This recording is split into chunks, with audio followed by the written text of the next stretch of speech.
Good morning, everybody. What's going on? Happy Friday, TGIF, DK Show, coming to you from the TDS Sports Talk Studios this morning. If you're already up and at it, we appreciate you hanging out with us, whether you are listening on the radio dials, 105.1 FM, 790 AM. Also available to stream up online at sportstalk1051.com. You got the app. Download that. Take it on the go. Your Alexa, Google devices, video stream also up and rolling on YouTube, Man Cave TV, and such. Multiple different ways for you to be tuning in here this morning. That Shoe Doctor's bullpen line up and rolling as well. 715-830-1912. Hit us up on Facebook, Instagram. Check out Dan Kasper Sports on Facebook and Instagram. So, all right, what do we have on our game plan this morning as we, wrap up this brand new work, or wrap up, not a brand new work week, wrap up this work week here. We're going to chat a little football. We got some NFL Players Association grades. How did the Packers fare? Not great. We'll just say that the Packers have historically, when these have been released. Now, remember, the NFL Players Association did not release this because the NFL owners had a issue with it and not allowed to release. However, that doesn't stop, the Players Association from maybe releasing them to the media and such. So a little bit of a loophole there, but we'll go through it, and not the greatest for the Packers for this year. We'll kind of break it down and go through it and such, and maybe kind of get your reaction and that. So we'll hit that up. Also, maybe a little bit of a, I wouldn't say necessarily a rumor for the Packers, but kind of an interesting little nugget, I guess, from ESPN about one Packer player that maybe the Packers are looking to possibly trade. So we'll hit up some green and gold chats coming up here in just a little bit. We'll talk some Brewers here this morning. The Brewers, another win yesterday in spring training, and Tyler Black continuing his solid start to spring training. 3 for 40 yesterday, including a triple and a double and a couple of RBIs. So not a bad start for Tyler Black. We were just talking about Tyler Black earlier on in the week, and so continuing his solid start to begin the year. Does he have a shot maybe to make the roster, maybe over a guy like Jake Bowers and such? So Brewers will be back at it on the radio today. They'll be on the radio today and tomorrow. Both same times. Coverage will begin at 2 o'clock. First pitch around 2:10 today. White Sox tomorrow going up against the Reds. So we'll talk some Brewers, especially when our dude, Mr. Brandon Berg, joins us coming up starting next hour and such. So speaking of back at it, the Milwaukee Bucks are going to be back at it tonight, hosting the New York Knicks. A tough matchup for the Bucks, but a Bucks team that perhaps playing their best basketball all season long. And they'll be back at or staying at home in Milwaukee, taking on the Knicks. 25 games left to go for the Bucks in the regular season. They are 1.5 games out from that final playoff spot right now in the Eastern Conference. Charlotte picking up a win last night over the Pacers, and that's the team right now that the Bucks are chasing for that final playoff spot. But we'll talk some Bucks and such as we get set for tonight's big matchup against the New York Knickerbockers. Badgers are going to be back at it tomorrow, taking on Washington as they wrap up their quick West Coast trip as well. Just 3 games left to go for the Badgers in their regular season. So Hoops Chat coming your way this morning too, so we'll get to that. Speaking of Brandon, we'll do our Carpet City Flooring Center local sports roundup. Obviously, we've got girls high school basketball playoffs, a little hockey, some wrestling going on as well. So we'll hit that all up with Mr. Brandon Berg coming up for our local sports roundup, brought to you by Carpet City Flooring Center. So got that coming your way. We'll do some cream of the crop. If you want to make your picks for cream of the crop, you can do so by hitting us up with a quick text on that Shoe Doctors bullpen line at 715-830-1912. Also, we've got our AJM Automotive Pump the Brakes Full Throttle. We'll probably be doing that in the 8 o'clock hour like we usually do and such. So that's also on the docket. Coming up little under an hour from now, we'll catch up with our doc, Dr. Austin Crow, Chippewa Valley Orthopedics and Sports Medicine. So we'll catch up with the good doc like we normally do every Friday morning. So that's kind of your game plan for us this morning. A loaded up game plan. Kind of normal when it comes to a Friday, right? So I'm going to try to dabble into a little bit of everything here this morning. So let's get things rocking and a-rolling, shall we? We'll take our first break and jump right into the leadoff because I want to chat about this Packers report card. And it's a significant drop in terms of rankings and grades and such, especially in certain areas. But should we overreact to it? What's the proper way to kind of, read this thing? Is there certain areas of concern over others?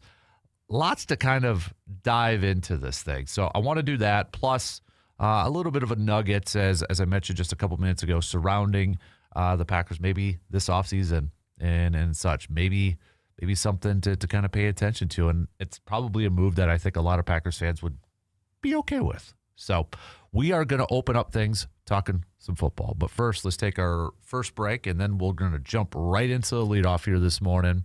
So we'll be back in just a couple minutes.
Looking for affordable, reliable auto parts? Well, then start with the experts who know vehicles inside and out. At ASAP Used Auto Parts and Conrad's Auto Salvage, you'll find quality recycled parts that keep your vehicle running without breaking the bank. Engines, transmissions, hard-to-find components. If you need it, chances are they've got it. Their knowledgeable team helps you find the right part fast, saving you time and money. Whether you are a do-it-yourself or a repair shop, or you're just trying to extend the life of your ride, trust the local pros. ASAP Used Auto Parts and Conrad's Auto Salvage. From salvage to service, one name that you can trust. All right. So, what is that? Oh, our sister station's got the music blaring right now. I was like, what is that noise? So, all right. Let's get things going here this morning on the leadoff. So, yesterday, it was leaked out. Remember the last few years, such the NFL Players Association started to release their report cards. These were team report cards. So like players on teams would give letter grades to certain aspects of the franchise, ownership, stadium, facilities, coaching, et cetera, et cetera, et cetera. And just a few weeks ago, it was revealed that in an arbitration hearing, because the owners obviously didn't like it, it probably made them, for some of them, it made them look really, really bad, right? So they threw a knip, about it. So NFL Players Association not allowed to release it. But that doesn't stop them from, leaking it to other sources and media stuff, and the media can release it, which is exactly what happened yesterday. Now, the one difference in this thing, from the NFL Players Association, they kind of detailed different aspects of it, like why this certain area or this person got a letter grade. That's the one thing that's kind of missing. And honestly, given some of these Packers grades, I would really like to see some of the players' feedback from it. But this is where Green Bay ranked or were graded in certain aspects of this thing. All right. So treatment of families, C+. This one was a little surprising. Home game field, the surface, Lambeau Field, C+. Food and dining area, B+. Nutritionist, dietitian, B. Locker room, A, which, remember, if you've been following this the last few years, the locker room was something that was getting low grades. Probably, if memory serves me correct, it was their lowest grade for the last few years. What happened the previous offseason? They renovated it. Now it moves up to an A. So, some other grades coming up here. We've got training room, C. Training staff, C. Another note, Packers are currently renovating their training room right now. So, but interesting maybe from the training staff standpoint. We're going to get to that in a little bit of a deeper dive coming up here in just a sec. Weight room, A-. Strength coaches, B. Position coaches, B+. Offensive coordinator, C. That's Adam Stenovich. Defensive coordinator at that time was Jeff Hafley, A-. Special teams coordinator, B+, was Rich Bisaccia. Team travel, B-. Head coach, B-. General manager, B+. Team ownership, fans, take a bow, you got A-. Although, if you kind of put it into bigger all teams rankings and such, about middle of the pack, maybe even in the second half there. A lot of A's and A- and A+ when it comes to team ownership and such. Where did it rank overall amongst the rest of the teams? This is where there was a big drop. Overall rank, Green Bay was 21st. 21st out of 32. That's a massive drop because they were top 10 every year that they have done this. So, according to Aaron Nagler, what he was told, the Packers fell 14 spots the steepest year-over-year decline of any team. The drop is driven largely by the decline in ratings for the training room and the training staff, which now rank in the bottom third of the league. Players report a lack of space and outdated recovery equipment, along with a lack of communication and trust in the training room. These issues are a top priority players identified to be addressed, which is kind of notable, too, considering what happened last year. A lot of injuries for this team. And this other area, going to the treatment of families, such, this has been something that has popped up, I think, in almost every report card for Green Bay, and it relates to childcare. And this has been something that since this was released or leaked yesterday, everybody on social media is going back and forth on this one. But according to Aaron Nagler, players report that the team does not provide game day childcare as most teams do, contributing to their bottom third ranking for treatment of families. The team's nutrition program similarly ranks near the bottom, with players wanting improved nutrition plans and more nutritious food options to better support these plans. This next one I'm about to read is probably the most eye-opening, damning portion of this. Head coach Matt LaFleur dropped a full letter grade this season and ranks second to last in the league in respect for players. That, if you are a head coach and you get a report card and feedback from your players saying that you're essentially ranked second to last in the league in respect for players, that to me, out of all of that stuff, might be the most damning thing to come from that report card. A lack of respect. That, I got to admit, I'm a little worried about that. Now, I get it. It's just a small sample size, but let's face it. Matt LaFleur's got some work to do. And I sincerely hope he looks at that, because teams are going to brush it off right now, right? I mean, GMs and owners at the Combine are being asked about it, and they're kind of brushing it off and that sort of thing. But that thing gets out. If I'm Ed Policy and I'm Brian Gutekunst and such, I'm huddling up with Matt LaFleur and saying, all right, we need to take this seriously. If there is a lack of respect that the coach is given to players or whatever, or if the players just don't view the head coach, and we got to figure this out, because that is unacceptable. That to me is the most like, hey, now, let's take a look at this thing, because how many times have we seen it where if it feels like the team is lost, the players are lost, or there's just no cohesion, it's the coach. And given how the season ended last year with their inability to finish games,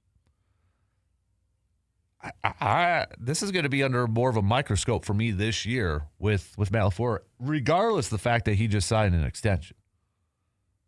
Because I'm sorry, if this team underperforms, and it's kind of evident, like to kind of compare it, when Mike McCarthy got fired throughout the season, you just sensed it, right? You just sensed there was this discord and just nobody was on the same page. Players checked out, that sort of thing. If we get that sense this year, I don't care about a contract extension signed in this offseason. There's got to be a move to be made. Your window is now, and you cannot afford to just go through this season with awful, awful, awful play because there is a lack of respect. That to me is like, there's something going on. It's just I don't want to try not to like completely overreact to it because it's not the worst grade that is out there with coaches and such. But with a coach that just got an extension, and with the team how they finished off the season last year, LaFleur's got work to be done. And I really hope they take that seriously.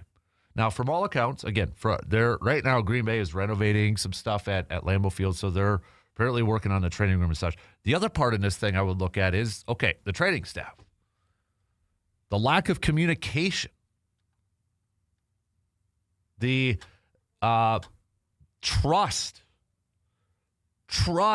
in trade. The players don't. There's a lack of trust in the training staff. That's probably like the next big thing for me on this thing. It's like, hey, what are we doing? Like, this is a violent sport. Injuries are guaranteed to happen. And if the players don't trust the training room, wow. So please, Ed Policy, Goody, Russ Ball, LaFleur, look at this. Look at this report card and say, okay, we have got to do some self-scouting, some serious self-scouting in this thing. And we got to be better. We have got to be better. I mean, that to me was when that thing got released yesterday, when that thing got dropped yesterday and leaked or whatever you want to use it to, and I saw those two things pop up. I'm like, oh, it was just not a good feeling. And I hope it gets fixed. I hope it gets addressed. And I hope, we know there's ego involved all over the place, especially when it comes to sports. Okay. The one thing I don't want to see happen with this thing is complete ego from head coach or people in charge in leadership roles and say, please, not that big of a deal. Maybe just some whiny players and that sort of thing. No.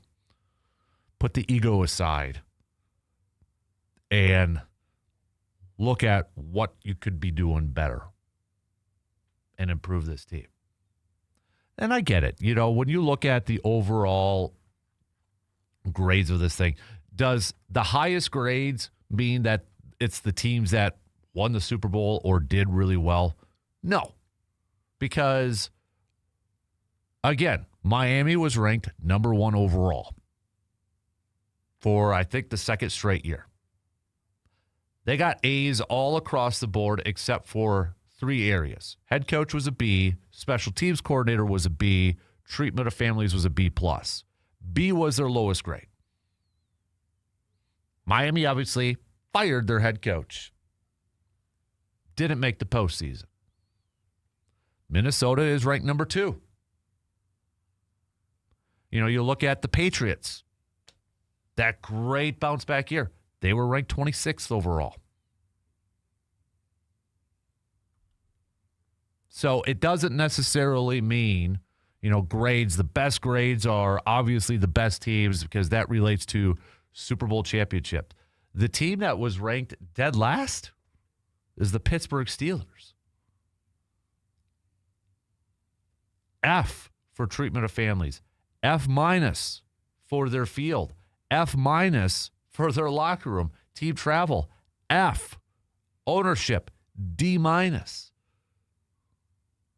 Seattle, they turned around. They got a 4, or they were ranked number 4 overall. That is your Super Bowl champ. Commanders were 3. So it's all over the place. Philly, 20. Heck, the Jets' overall rank was 18, and their ownership was ranked a B. Their field, F-. That was their lowest grade.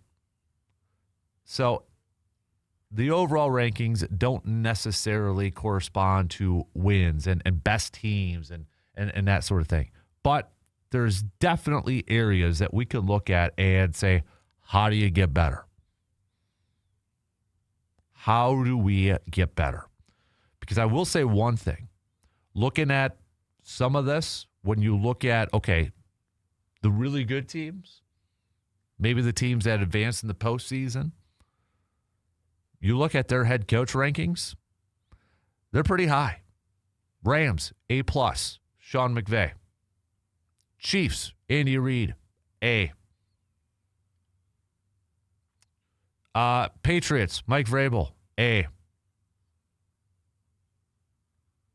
Seattle Seahawks, head coach, A. Philadelphia, head coach, A. That would be one that I'd kind of look at. I mean, to drop a full letter grade. Yeesh. Down to a B-. Detroit, A. Denver, A-. Heck, even Dallas with Schottenheimer, A-. All right. Got to take a quick break here, but I want to continue to talk some more green and gold here. A little bit of a nugget from Dan Graziano from ESPN. Maybe a potential move that Green Bay could explore this offseason, a trade. We'll break that down coming up after these really quick words.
Hunting season will be here before you know it, and that preparation starts right now.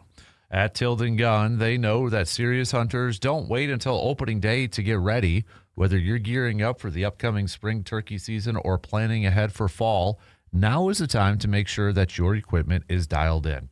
From shotguns and rifles to optics, ammunition, and must-have accessories, Tilden Gun has the selection and expertise to help you step into the woods with confidence. Maybe it's time to upgrade your setup. Maybe it's time to sight in that new optic. Or maybe it's just stocking up so you're not scrambling later. Turkey season demands precision, patience, preparation. So stop on in to Tilden Gun and talk with the people who understand the hunt, because they live it too. Tilden Gun, get ready now so that you're ready when it matters the most. So ESPN, and I get it's, just kind of a content sort of thing, but ESPN, Dan Graziano and Ben Solak put out a piece that said ranking the top 15 trade candidates. And there is a Packer player on this list. And that is Nate Hobbs. What they have to say about Nate Hobbs here quick, because remember, Nate Hobbs obviously was a free agent signing last year. Hobbs was a free agent signing for Green Bay just last year, but he dealt with injuries in 2025 and bounced between slot corner and outside corner duties when he was on the field. He seems better cast as a slot corner, but the Packers aren't short on those, and it's possible they could see him as a valuable trade candidate who could help them pick up an extra draft pick or two. He has a $6.25 million roster bonus due on the third day of the league year. So if a deal happened after that, it'd be even cheaper for the upcoming team. Green Bay wasn't the only team interested in Hobbs during free agency last year. And if there's a slot corner market out there, it might make sense for the Packers to see what they can get. They put predicted chance of getting traded 50%. Potential team fits, Lions, which I don't think Green Bay would trade them to. Dolphins, all right, Jeff Halfley's over there. Panthers or Bills.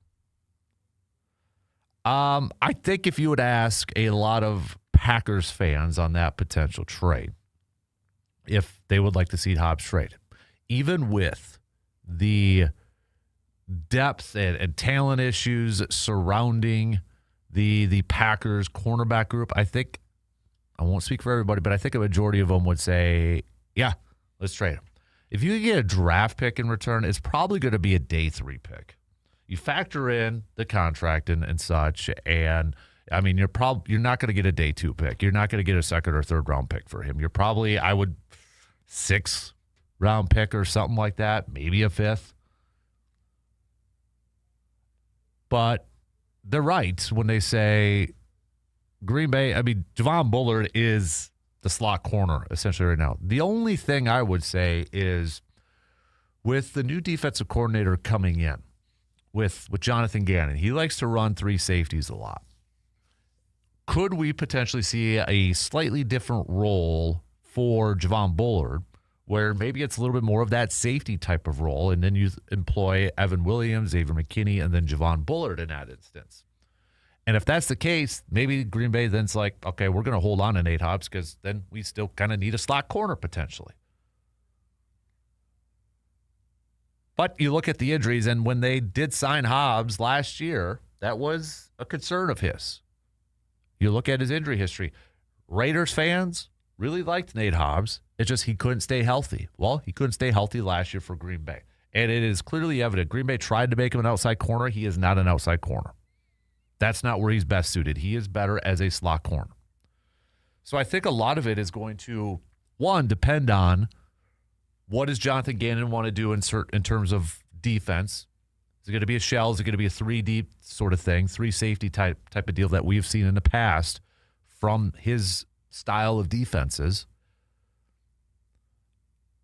And if there is a willing trade partner out there. I mean, if you get a 5th-round pick, if somebody is offering a 5th-round pick and I'm Goody, I seriously think about it. I was playing around a little bit with Spot Track, roster manager, that sort of thing, and saying how much would it affect dead cap hit. And that you actually open up a couple $1 million in cap space if you were to trade him. It's not a lot, but it's not where you're going to be losing money. Where a lot of times with those contracts, right? If you move on from a guy after just 1 year, you're taking on some dead cap hit and it lowers your salary cap. In this instance, according to Spot Track, if you trade him, you actually open up a couple $1 million worth. Now, it probably doesn't seem that much in the whole grand scheme of things, but with a team that's, as of right now, a few $1 million over the salary cap, a couple can make the difference. I still don't, it just takes one, but I'd kind of struggle to see this happening, but I wouldn't be opposed to it. I think if you can get a pick in return, if there is a team that is willing to trade, and we know corner's already a need for Green Bay. If you were to trade Hobbs, it just moves that priority up probably even a little bit more because your depth is Carrington and Keyshawn Nixon, and that's kind of what you're looking at right now. And you're going to need at least a couple more corners, right? You're going to need at least a couple of them. And if you trade a guy like Nate Hobbs, maybe you're looking on that free agency market to bring in a guy, but you're also going to draft somebody. Maybe it's a Greg Newsome that you bring in. Maybe you bring back Trayvon Diggs. You bring in a veteran, but you also draft a corner. Probably a day 2 pick, round 2, round 3. You're trying to find that corner because even if they hold on to Valentine and Keyshawn, which they probably will, they're entering their final years. I'd rather get that corner now, get a little bit of experience, draft that corner now, get that little bit of experience until they're ready to go for year 2. Even if they have Hobbs on here, I still wouldn't be opposed. Maybe go find somebody in free agency and then draft another corner too. Got to get better depth at that position. There's no question about it. It is a huge, huge need. So it'll be kind of curious to kind of see it play out here. I wouldn't expect, as they mentioned here too, that $6.25 million roster bonus. Yeah, Green Bay probably would like, if they are serious about potentially trading him, they'd probably like to do it before that roster bonus. Teams are probably like, we're going to wait till after that third day because then it'll be a little bit cheaper for them. So that's kind of have to look at that part of that too. So, but all right, we got to take a quick break and then we're going to wrap up the first quarter. Don't forget, you can send me your cream of the crop picks if you'd like. We've got Inside the Training Room with Dr. Crow coming up after the top of the hour. So, continue to talk a little more Green Bay to finish up the first hour. We know center is a fairly big need for Green Bay, possibly. Did one just become available yesterday? It's a name that a lot of us in the state of Wisconsin have heard. We'll tell you who that is coming up after this quick break.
When it comes to fresh, convenient, and delicious, Hy-Vee in Eau Claire has got you covered. From fresh produce and premium meats to bakery favorites and ready-to-go meals, everything you need is under one roof.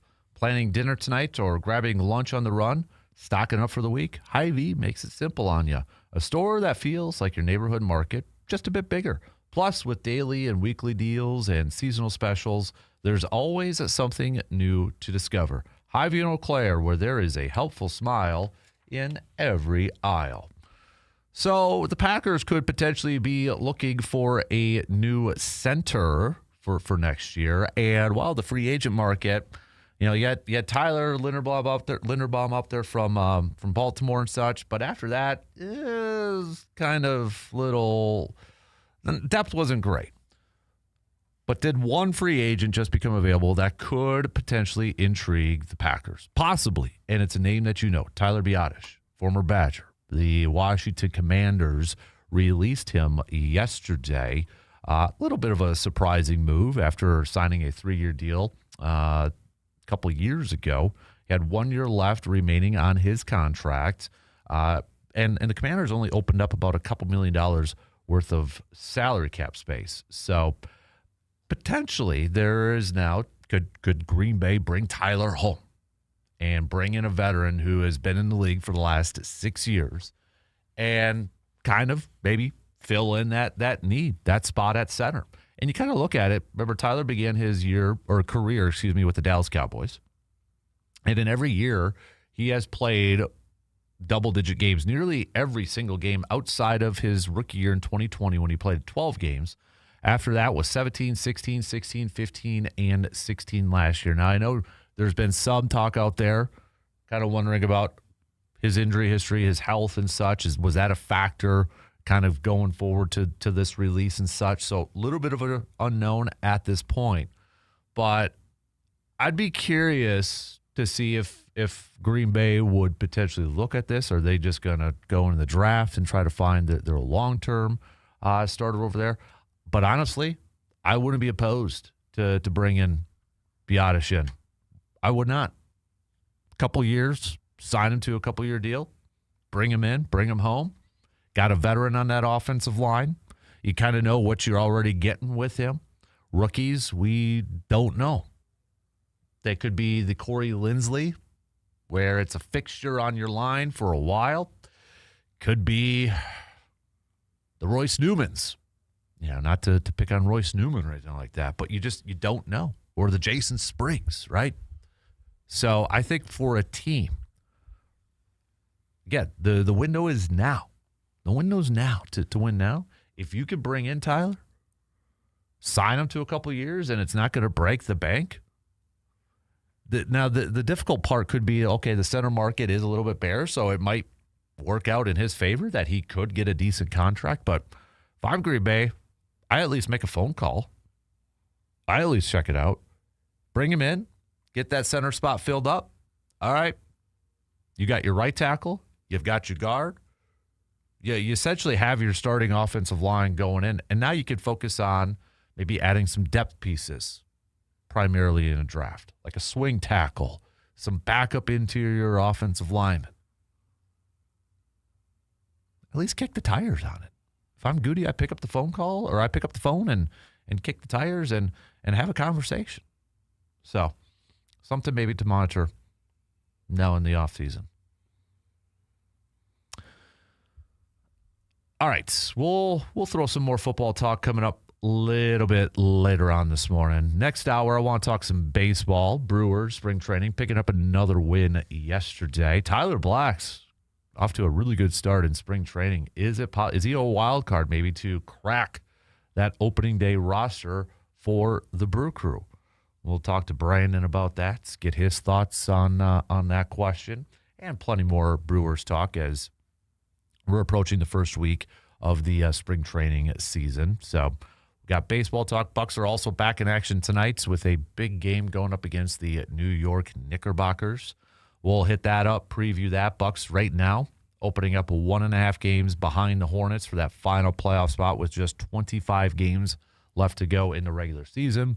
Also, Badger basketball is going to be back in action tomorrow as they take on Washington. Badgers looking to bounce back after suffering a poor loss, a bad loss against Oregon earlier on in the week. And this Washington game is considered a quad 1 game. So potential there for Wisconsin maybe to add another win in that quad 1 side of things. So we'll talk some college hoops. We've got some local sports roundup coming your way too. Speaking of postseason basketball and such, we've got girls basketball playoffs continuing, hockey, wrestling, boys basketball playoffs will start up next week. So we'll get that with Brandon for our local sports roundup, brought to you by Carpet City Flooring Center. We've got our AJM Automotive Pump the Brakes, Full Throttle also coming your way. That'll be in the 8 o'clock hour. And then in about 10 minutes or so, we'll catch up with Dr. Crow, Chippewa Valley Orthopedics and Sports Medicine for the latest. Going to be talking a little bit more about Lindsey Vaughn, because after we talked to Austin last Friday, she posted up what her x-ray looked like, and it looks like a robot's arm with all the metal that is in there. So we'll talk to Dr. Crow and get his thoughts on that. Plenty more after that too. So, and don't forget, hit us up with your thoughts. Shoot us with a quick text on that Shoe Doctors bullpen line at 715-830-1912, or you can also hang out on the chat room for our YouTube video stream. So plenty of ways for you to be joining in on the conversation with us this morning. So, and yeah, we're still, survey if you're listening, waiting for that trivia question. Kind of curious to what direction you're going to go this year. Is it going to be, or for this morning, I should say, is it going to be Brewers staying with the baseball theme because of spring training, or are you going to switch it up back to football because it's combine week or such? But we will wrap it up this first hour. Good morning, Morgs. Hey, how's it going, Kasper? Good. How are you? What was the longest amount of time, I'm doing well, thanks, that you've ever been without your phone voluntarily? Voluntarily? Yep. I mean, quantify it. Like 20 minutes, 2 hours, I'd 3 say days. it'd probably be a few hours, yeah. I'm not talking like when you sleep or anything. No. Yeah, probably a few hours, yeah. At what point in that process do you start getting itchy and twitchy? Probably about an hour. Really? Mm-hmm. Okay. So I lost here's the whole thing, right? Yeah. Oh, yeah. Okay. I would say maybe close to a month ago, my phone just kind of stopped working right. It's like a fainting goat. It randomly shuts off for hours at a time. And then occasionally it'll spark back to life. And then I go and I do answer text or reply really fast and try to catch everything up, because when it goes off again, it's off. It just comes on, works when it wants to. So I'm in the process of getting a new phone. Okay, that's all fine and good. In the meantime, I got this junker loaner phone that's like really old, and it really only works to access like a few things. Mm-hmm. And I lost that yesterday. And I popped in here and asked you guys if you'd known, hey, have you seen my phone?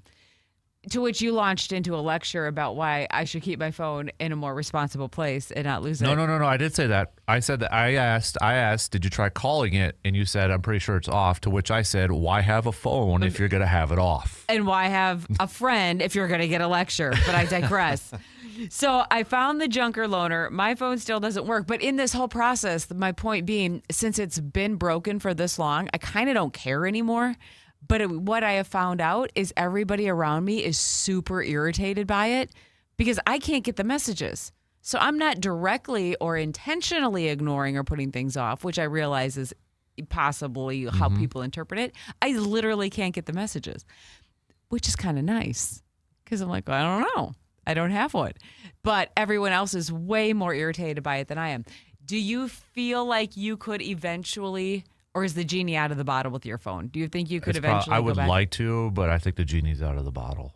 Okay. I'd like to. I think the biggest thing I just heard from you, though, is that you said people are trying to get a hold of you. Funny. It's funny. And people are upset that they can't get a hold of you. Mm-hmm. Wow. Yeah. So there's this thing, though, that's going through the courts right now. The reason I'm asking you, they're trying to classify social media addiction as an actual addiction. What do we think about that? Yes? Good, yeah. You do think it is? Yeah. Because I will say not having it for the first few days, it's Pavlovian. You reach for your phone no matter what you're doing, whether or not you're taking in like quality content or whatever. Mm-hmm. But do you think there's a true addiction component to it? 100%. You should try losing your phone sometime. I wish I could, but And actually, the messages, since you asked, are from people wondering how I do this every day. They're little motivational messages to get through. Yeah, you do need them. You do. Try.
All right, here we go. Second hour, kicking off right now on this Friday morning, the final Friday for the month of February. Thanks for hanging out with us here this morning. Coming up, we'll catch up with Brandon Berg. We'll do a local sports roundup with him. We've got baseball talk, spring training. We're nearly a week into it already with the Brewers and such. So that's coming up. We'll talk some hoops with the Bucks back at it tonight. Badger basketball looking to rebound tomorrow in their game against Washington. We've got Pump the Brakes, Full Throttle, Cream of the Crop, all of your Friday usuals. And we kick off with another Friday staple. That is Inside the Training Room with our guy, Dr. Austin Crow from Chippewa Valley Orthopedics and Sports Medicine. Good morning, sir. How are you doing? Fantastic. Attaboy. Hey, third week in a row, I think we got to start off with Lindsey Vaughn because after we talked last week, she posted up an x-ray of what her surgery looked like, and I know I texted it to you. Dude, that looks like a robot arm because there looks like a lot of metal stuff in there and such. And you kind of mentioned, whoever performed that did a really good job. Was that a very difficult surgery to perform to put all that in her leg? Yeah, I mean, that is, so she had what's called the bicondylar tibial plateau fracture, meaning when the tibial plateau, you have kind of like the inner AK medial and outer AK lateral parts of the knee. The tibial plateau, which is the top surface of the tibia that creates the knee joint, when it breaks, it usually breaks one or the other. More severe ones will break both, like hers. And she was a step further. Not only did it break at the joint, it broke down below. So there was this like a segmental fracture. So you can see in hers there you had 3 separate plates. So they had one straight medial, one straight lateral, and then one posterior medial. And they also had some lag screws down below to kind of link back the fracture that was from the shaft down below back up top. So yeah, I mean, this was a severe fracture, so it doesn't surprise me. And she also sent some updated pictures of the leg itself, and you could see she clearly had fasciotomies. So we talked about that compartment syndrome. That is in fact what it was for sure. So yeah, it is a severe injury. And as far as the technical challenge of that surgery, it's a high. I mean, those ones are not an easy surgery to do. But they did a pretty darn good job putting it back together. The challenge is though, and I use this analogy a lot with my patients, is it is a bit of Humpty Dumpty. I mean, we can put it back together, but it never is exactly like it was before. Because at minimum, that joint surface was broken. And when it fragments like that, you can put the pieces back together, but there's still cracks in the cartilage and there's damage that occurs with that. So, I mean, when you put these back together, certainly the goal is to get her back doing a lot of things, healthy, active, etc. But I mean, she definitely runs the risk of developing some post-traumatic arthritis, having some issues with range of motion strength, and then ultimately at some point needing a knee replacement at some point down the road. But yeah, it was clearly a lot to get to where she is. And I know she said there may be additional surgery, so I assume that they're alluding to some flaps or skin grafting, more likely skin grafting, but potentially something to cover the wounds. It just depends on what everything looks like in the end. So yeah, that was a huge step because that is the definitive fixation. That's the real surgery. So the erector set, if you will, that we talked about, the external fixator is gone. It was the definitive surgery. So that's a big, big step. But yeah, she's still got some more surgeries ahead of her from what it sounds like. Now, I had seen her post, or there was a piece where she said she almost lost her leg. Would that be accurate considering the injuries that she suffered? Yeah, my assumption is that's alluding to the compartment syndrome, because if that's not diagnosed correctly, you can lose your leg. Beyond that, I mean, it's possible she also had an artery injury with this. There's never been mention of that. Usually that's explicitly said, but it's possible that with these fractures, it's not common, but it does happen sometimes where you have an injury to the artery. That's also leg threatening. So certainly the compartment syndrome is what I'm guessing that she was alluding to, but yeah, it could have been something else as well, but it's probably something along those lines. Man. Move it to the NFL Combine, as we've got, college football players going through some medical tests and such this week. And there was one, he's a corner from Tennessee, Jermon McCoy.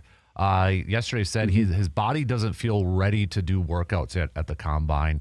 And I had seen somebody post, he tore his ACL over 450 days ago and is still not healthy. Okay, you're an NFL team and you hear this. What's some of the things that are coming to your mind right away? Potentially, what's he going through? Is it more of a mental thing? I mean, does this scare you off if you're with a team and you hear that?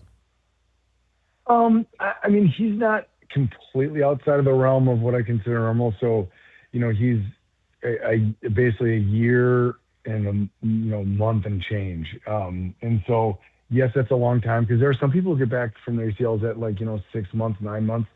Again, we're learning that maybe we do need to be waiting a little bit longer. And every injury is different. Every athlete's different. I don't know if he had some cartilage damage, if it was a multi-ligament knee, if there was additional meniscal things. So, I mean, those are all things that play a role. It is important that the athlete feels ready as well. So sometimes they say, look, my leg just doesn't feel great. And I mean, worst case scenario is you get back in a quick re-injury. I mean, it happens sometimes. It is just devastating for the athlete to go through all of that. And then bam, there goes the ACL again. So, if they don't feel confident in it, I always tell my athletes, look, it's not a race to get back. I mean, you want to get back. By far the most important thing is doing it in a way that you feel safe and you feel comfortable. So if he just doesn't feel like the leg's ready yet, that this may be where it's at. Now, in the bigger sense, is that probably raise a couple eyebrows? I'm sure. Yeah, I mean, that's not going to be a positive for him. I mean, I certainly would say that, but like I said, I mean, he probably in the past, we've talked about people get MRIs, exams. Those are all things that come in. If it passes and they just say, hey, he's just, maybe he feels like if he goes out there, he won't be able to put up numbers that represent what he can do. It may be more of that. So hard to say for sure, but they will absolutely sniff that. I mean, if they see red flags and he's saying that will absolutely affect his draft status. Like I said, it could also be kind of some gamesmanship where he's saying, look, I'm not able to be, at the physical level that I want to be just because I'm just still rehabbing from my ACL. So if I go out there and do my 40 and my pro agility and all that stuff, I just don't think I can put up numbers that represent what I'm really capable of. He may be getting that from his agent to say, look, then just say you're not ready, and then, we don't have to do it. So could be something as simple as that, but obviously we don't know for sure. Yeah, definitely. Staying with football in the NFL, even though he's not a college player, but Joe Mixon, his general manager from the Houston Texans, was also chatting with the media and revealed that Joe Mixon had surgery for, quote, a freak foot injury that was a mystery all season. No clarity yet on his recovery and such. So, I mean, when we hear freak foot injuries and such, I'm assuming that's not a medical term that you guys use or anything like that. But when you Patients don't like to hear that. Yeah, right. Exactly. But the GM said described it as an unusual or freak foot injury. The exact nature of the injury remained unclear throughout the year. What are some possible scenarios when you hear something like that? Yeah, I mean, there are some very classic ones. I mean, there's Jones fractures in the side of the foot. There's the Lisfranc injuries, which are a midfoot sprain. There are multiple ligaments of the midfoot, though. So, I mean, is it possible this is, like a spring ligament, which is one of the ligaments that runs along the medial ankle or something along those lines? I mean, it could be something along those lines. I mean, it's not going to be one of the classic ones, like the standard lateral ankle ligaments. So that'd be a Brostrom procedure. Those are very common. Even Lisfrancs are relatively common. People know what those are, so they're not going to call that one a freak injury. So I have to imagine it's going to be one of the less typical midfoot or hindfoot joint injuries, which would aka be a ligament injury.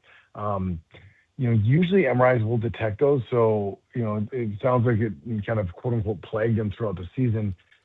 I can't remember. I think at one point this year he might have been out with a high ankle sprain, so it may have been related to that as well. Whether it was either at that time or maybe contributed to it down the road. But yeah, no, certainly to answer your first question, no, we don't tell patients they have freak injuries because that's, like I said, that would certainly raise some eyebrows by the patient. But yeah, I mean, it'll be hard to say. I mean, maybe at some point they'll disclose that. But yeah, when I looked at that, I did not see any details at all as to what that other injury may have been. But again, my suspicion is it's not one of the typical ones, otherwise they would describe it as such. Moving to the NBA world, Utah Jazz forward Lauri Markkanen is expected to miss at least 2 weeks for what they're calling inflammation and a bone bruise, but also a right hip impingement. Can you kind of explain what a right hip impingement is? Yeah, so when you talk about the hip, it's a ball and socket joint. So you have your ball and your socket. So they're supposed to mate together perfectly, right? So you have your nice round ball, you have your nice normal depth socket. If either of those two are incorrectly aligned, then they can bump against each other, aka impinge against each other. So there's two main ways, and that's called femoral acetabular impingement, or FAI. The two main ways that you can do that is you can have basically think of the socket being a little bit too deep, so the cup kind of goes around the ball too much, or the ball is not perfectly round. So when the leg gets in a certain position, those two edges can bump against each other. What that results in, it can be as simple as irritated hip. It can cause labral tearing. It can even cause cartilage damage. So then that's generally treated with a hip arthroscopy, where they reshape one or both of those. So they'll remove a little bit of that extra socket. We call that a pincer. Or if the bump is too big on the ball, we call that a cam deformity. So that would be a femoral osteoplasty. It's a mouthful.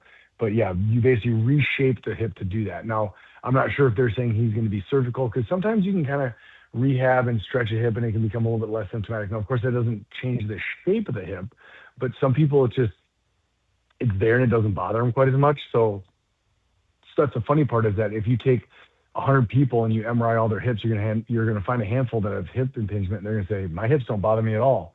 So it's not always symptomatic, but once it becomes symptomatic, then it can become a point where you need to do surgery. But again, maybe his is more in the earlier phase where it's like, hey, we're just getting some hip irritation. We're just going to watch it and rehab it and stretch it, et cetera.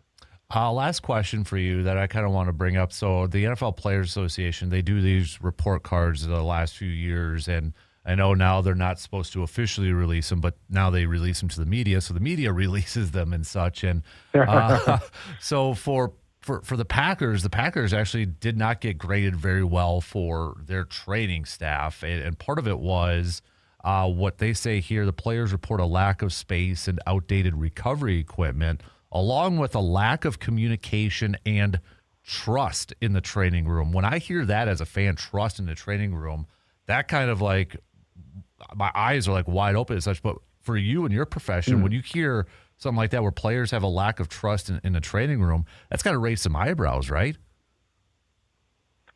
Certainly. And I don't know exactly how those polls are done. Is it like every single player fills them out, or is it a select? Just because that can create selection bias, where it's like if you end up interviewing 10 guys and one of them had a bad experience, that could really skew the numbers. So I don't know that, but certainly to see that, you don't want to see that. I mean, there has to be a deep trust between the athlete and the people taking care of them.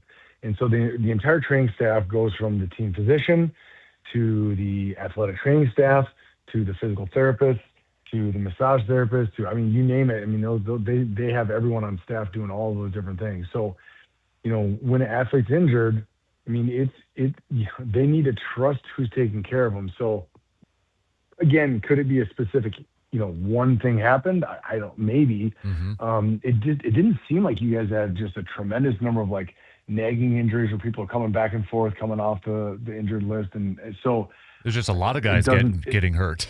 Yeah, there certainly were, but I mean, it's like, tear your ACL, obviously you can't pin that, in my opinion, on the training staff. That kind of stuff just happens. So I don't know. I mean, but yes, I mean, that would absolutely raise eyebrows. I mean, because like I said, as you try to get the athlete back, I mean, they have to trust what's being done, because there is always that adversarial relationship where, I mean, maybe I've talked about this in the past with you, but when I was in residency, we had one of the head team physicians, Bob Anderson. We've talked about him in the past. So Bob came and gave a lecture at UW when I was there, and he talked about basically the schism that the agents create. They often try, I don't say try, but whether it's intentionally or not, they create basically a rift between the training staff of the team and the athlete. And so they often want to prove their worth and say, look, no, you don't want to just talk to the team doctor. I'll get you in to go see, so-and-so. And it creates some distrust often between them. And so he was talking about that being one of the big challenges of taking care of pro athletes, is that you have this additional person in the relationship where it's not just you treating the athlete, you're treating the athlete and their agent, and the agents can sometimes sow some discord. And so I'm not implying that's what it is necessarily, but it's a unique thing because, I mean, in reality, these are work comp injury. It's obviously the most high-profile jobs in the world, but that's what it is. I mean, they're hurt at work. They're trying to get back to work. And if the player doesn't feel like the doctor has the best interest, because that's what can happen, is they can say, look, this doctor says you're cleared to go back. I don't think you're ready to go back. You're going to get hurt again, put your season in jeopardy. This is a contract year. We can't risk you getting hurt, like things like that. And so I think a lot goes into it, but I'm assuming the ownership is going to want to look at that and say, hey, where is this coming from? So I would very much imagine they're going to use their own internal polling and say, hey, is there a specific person, or is it kind of the culture? Do people feel pushed to come back too soon, or is it more of like a, hey, this one bad actor is kind of ruining it for everyone? So I'm sure it'll be investigated. That I can tell you. Interesting, yeah. He's Dr. Austin Crowe, Chippewa Valley Orthopedics and Sports Medicine. Always appreciate our time, man. Enjoy the rest of the day and the weekend, and we'll catch up with you again soon, okay? Absolutely. You take care. You got it. There you go. Dr. Austin Crowe. Great stuff as always with Dr. Austin Crowe. We appreciate that. All right, let's take a quick break, and we'll get to our guy, Brandon Berg, coming up after these few words.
Looking for a reliable auto service in the area? Well, hey, you've got two options. They're both at AJM Automotive. With two convenient locations in Eau Claire, AJM Automotive makes it easy to get the care your vehicle deserves. Whether it's routine maintenance, brake work, engine repairs, or maybe you need a new set of tires. Friendly experts, honest advice, quality service that gets you back on the road safely. For details on services, hours, locations, and more, make sure you check out their Facebook page and visit their website, ajmautomotiveservices.com. AJM Automotive, dependable service done right here in Eau Claire. Speaking of AJM Automotive, we'll do some Pump the Brakes, Full Throttle coming your way next hour. Hello, Brandon. What are you doing with that thinking man pose? I was just trying to crack you up. Oh, okay. I wanted to see your reaction the first time you looked up after the ad read to just look over in my general direction. So gotcha. All right. I'm a pro. You passed the flying it. colors. Let's talk some Brewers, shall we? As we are nearly almost get nailed in the face with the mic. I wasn't expecting the mic to be able to move up that quick. We're almost a week into spring training already. Brewers off to a little bit, if you care about wins and losses when it comes to spring training, they're off to a little bit of a slow start, but now they've put together some nice wins. I want to lead off talking about Tyler Black because he's been, I think, having a good start to spring training yesterday. Again, another solid outing. Do you think there is a chance Tyler Black can make this roster ahead of Jake Bauers? There's a chance, but I think we've seen the last few years that the Brewers value Jake Bauers. Mm-hmm. And as someone who on this show here has talked about how I thought like they could probably upgrade from him. Mm-hmm. If you look at his last year, I can't really poke holes in it. Like he was kind of what you're looking for in that spot of a guy that's, the backup first baseman, especially once Andrew Vaughn kind of established himself.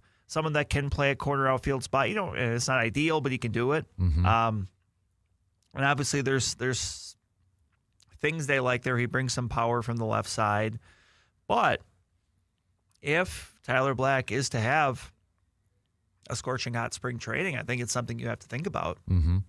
Because even though you can option Tyler Black down to AAA, like if you have one of your young guys kind of showing out like that, you might just have to give him the opportunity. Right. Like that, and I honestly, the bat matters, but I think the thing that's going to matter too is defense. Yeah. Because Jake Bauer is a much more experienced first baseman. Keep in mind, Tyler Black in the minors, in kind of the lower levels, he did play some third base. He played some second base. Not really a spot he's probably going to be able to lock down, at the major league level, especially given the kind of the high grading curve that the Brewers seem to put on defense. Mm-hmm. So, I mean, he's mostly going to be probably a first baseman, and then, he's been getting work in the outfield. Yeah, in the outfield, corner outfield. Yeah. I mean, he's much faster than Jake Bauers. I mean, that's, the thing with Tyler Black is he's kind of a unique package for a first primary guy that's going to play a lot of first base. Mm-hmm. And that when you think of first base, think power. Like that's, slugging. That's pretty much what every team's first baseman you look for out of them is, okay, is this person going to be able to, hit extra base hits, be able to hit the ball in the ballpark? And, Tyler Black, he's been doing that in spring training. Like he's generally not that. I mean, he's been more like a 15 home run guy in the minors. But I think at the end of the day, you're just looking for people that are productive. Mm-hmm. And, a guy that's very fast, certainly that fits in with what the Brewers want to do as far as being aggressive on the bases. He's very patient. I think maybe a few years into kind of getting a taste of the majors, maybe he's starting to kind of develop the difference between being patient and being passive. Mm-hmm. And that's always a big thing with hitters. But yeah, I think he can do it, but he's going to have to just keep going. Like it's not going to be able to make it based off of a hot first or second week. Mm-hmm. It's something he's going to have to do for pretty much the next month and really put the pressure on the team to basically break camp and say, hey, we can't afford to not have this guy with us when we open the season a little less than a month from now. I feel like Tyler Black has been that guy that we've talked about, just kind of waiting in the wings for the last few years. Every year, it feels like there's always that guy every couple of years or such, right? And yeah, I know some people brought him up as a possible third base when they traded, but like you mentioned, he's been getting a lot, and I think you've even mentioned it before. He's better suited. He's not a third baseman. Like he's played it in the minors, but he's not a third baseman. Right. Like he's not good enough, especially when we see what the Brewers want out of their their defensive players. Like they don't really have they pride themselves on being strong defensively, especially in the infield. So that's just and I think the fact that you're not even seeing them play there in spring kind of tells you what they think. Yeah. The other part that we've seen a little bit of power here too, since we're just kind of talking about those infielders, is Brock Wilken. We've seen a little bit. He's massive compared to everybody else on that. But I think you've also mentioned too, is he better suited for first at that major league level if he does crack that, do you think? I think he's a guy that would get a shot at third base. Okay. Like, because, he's a big dude. Like, you think of, like, the big burly third baseman, I think of a guy like a Troy Glaus. Back in the day with the Angels, where he was a massive dude, but he, he could play third base. He hit for power. Like, that's Brock Wilken. And, I think he'll get the chance at third base first, like, as far as to play there. Yeah. Think of other guys. Luke Adams is kind of in a similar boat where it's like, okay, he could play third, he could play first, but like they're going to give him a chance to play third too. So, and that's, I think kind of the fun thing about early on in spring training is, seeing so many of these younger players, like, and that's why, Luis Rendifo really is kind of almost like a bridge to next year. Yeah. I know that there's an option, his contract, stuff like that. I mean, it's a fairly cheap option too. I'm kind of curious, like, what it would take to kind of get to that point. Yeah. Because the mutual option thing, I mean, like, they're almost never picked up. Right. But you're right. Like, we're seeing these guys that were, maybe playing Double-A last year, barring something crazy happening, you'll probably see those guys I mentioned, Adams and Wilken, playing at Triple-A this year. Which, when you're at Triple-A, obviously, you're only a call away. Right. So I think that's kind of the exciting thing about this is, with so many of these great infielders the Brewers have, it's one thing to be excited when it's like, okay, they're a high A ball. They're playing with the Timber Rattlers. Or even, when they first get to Double-A, it's like, okay, but you're still a little bit away. Like, it's like Christmas when, it's one thing when it's like December 1st or December 6th and you see maybe a present or two under the tree, but when it's like December 23rd, you're like, okay, we're close. Yeah. Like, we're really close. Like, obviously, Jesus Made, kind of seeing what he's been able to do early on in spring training. It's like, he'll probably start the year at Double-A. And it's like, okay, those guys are, a year from now, it could be a much different conversation. Well, you mentioned Jesus, and that's actually who I was going to bring up next. He's been playing a lot at seconds in spring training so far and such. And I know we had talked about him earlier on. Is he better suited for shortstop, second, and such? But, and I was talking about it yesterday or such.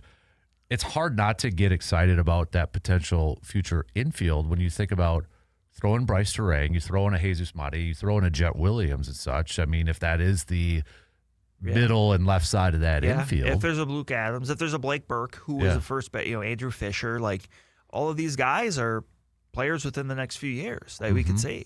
Right. And, it's the thing I've kind of been thinking about a lot, just in terms of baseball, like, and I guess it certainly accounts with the Brewers, like, it's interesting because I don't know what baseball is going to look like in a year. You know what I mean? Yeah. Like, not even so much of like is there a strike, is there not? A lockout, is there or not? But how does roster construction look? Because we don't know if what potential changes there could be. True. Could there be a spot where, if there is a little bit more in the way of revenue sharing, but also, a salary floor, which I'm all in favor for. I mean, but like, is there a spot where you have all of these young guys, you have these great young guys with the Brewers, but that yet maybe they still are provided a little bit more ammo to maybe do something, like make a big move. I don't know what that would be. But it's just exciting right now because you have all of these young guys. Not all, obviously not all young players work out, but I think when you're where the Brewers are, you have to develop your young talent. That's just paramount. You have to do it. Like when we saw about a decade ago when, the post Prince Fielder to when Christian Yelich and Lorenzo Cain arrived, kind of, I don't say a lull, but obviously they just weren't as competitive as they were now. Big reason for that is that they weren't developing enough young talent. Yeah, you had certain guys that kind of got to the majors, like a Jonathan Lucroy, who was very good, but like you just didn't have the depth that you have right now, and that's what it takes. Right. Yeah, it's. I know people don't want to kind of talk about the future and such, but it's hard not to kind of look at like, oh man, there's some intriguing options moving forward. Especially, I know we talk about a lot with pitching, but then you really look at the infielders and such. Well, with I think that too. the thing that maybe is exciting too about all the position players is, the Brewers haven't developed as much high-level position player play as they have pitchers. I mean, we've seen Corbin Burns, we've seen Freddie Peralta, we've seen Brandon Woodruff. Yeah. We've seen these guys the last 7-8 years, so it's like, okay, we know they can do it, but like hitters, look, we've had Sal Frelick, we've had Bryce Terang, like there's been some, but like not. I mean, Corbin Burns won a Cy Young. Right. Josh Hader was best reliever in the game. Devin Williams was yeah. best reliever in the game. Like, it's a different level. It's like it's the difference between good and great. Mm-hmm. Yeah. And the fact that there's an opportunity for some of these young guys to possibly fit into that great category where, look, we're seeing Bryce Terang kind of ascend there. Sal Frelick is a very solid player, like a guy you want to have on your team. But it's like the GOAT, yeah. But when you can maybe pair that with a guy in Jesus Made, who this time next year could be kind of the consensus number one prospect in baseball. Yeah. And he's doing and then this. You throw in Jackson Cheerio with that too. Yeah, exactly. And we'll talk about throughout the spring, I'm sure. But I think at this point, maybe more nationally than locally, but like it almost seems like people are just kind of dismissive of Jackson Cheerio. Mm-hmm. It's just like, okay, well we he's had 2 good years, so it's like, okay, we know he's good. Like it's like, but he's still like 21. Yeah. Like I think he turns maybe 22 in spring training, but like this is a guy that's still like he's got 2 years under his belt in the majors at a time when most guys are like hitting Double-A. Yeah. Yeah. He's 21 right now. So yeah, he's 21 right now. So I think he turns 22 a little later on in the spring. But Yep. I think he's kind of someone that's poised to maybe March 11th. So have the year this year that maybe people thought he was going to have last year. Right. Which I will throw you the scenario I threw yesterday. Which one do you think is most likely to happen? Because everybody wants to talk about, like last year for Cheerio, is he going to be 30-30? 30 home runs, 30 stolen bases. And this kind of feeds into what Bryce Terang just did the other day with his power and how he kind of displayed that towards the end of last year. What, in your opinion, is most likely to happen if you had to pick one? You had to put some poker chips in the middle. And I'm going to throw Christian Yelich into this too. Christian Yelich getting a 20-20, 20 home runs, 20 stolen bases. Bryce Terang going to 25-25, or Jackson Cheerio with a 30-30.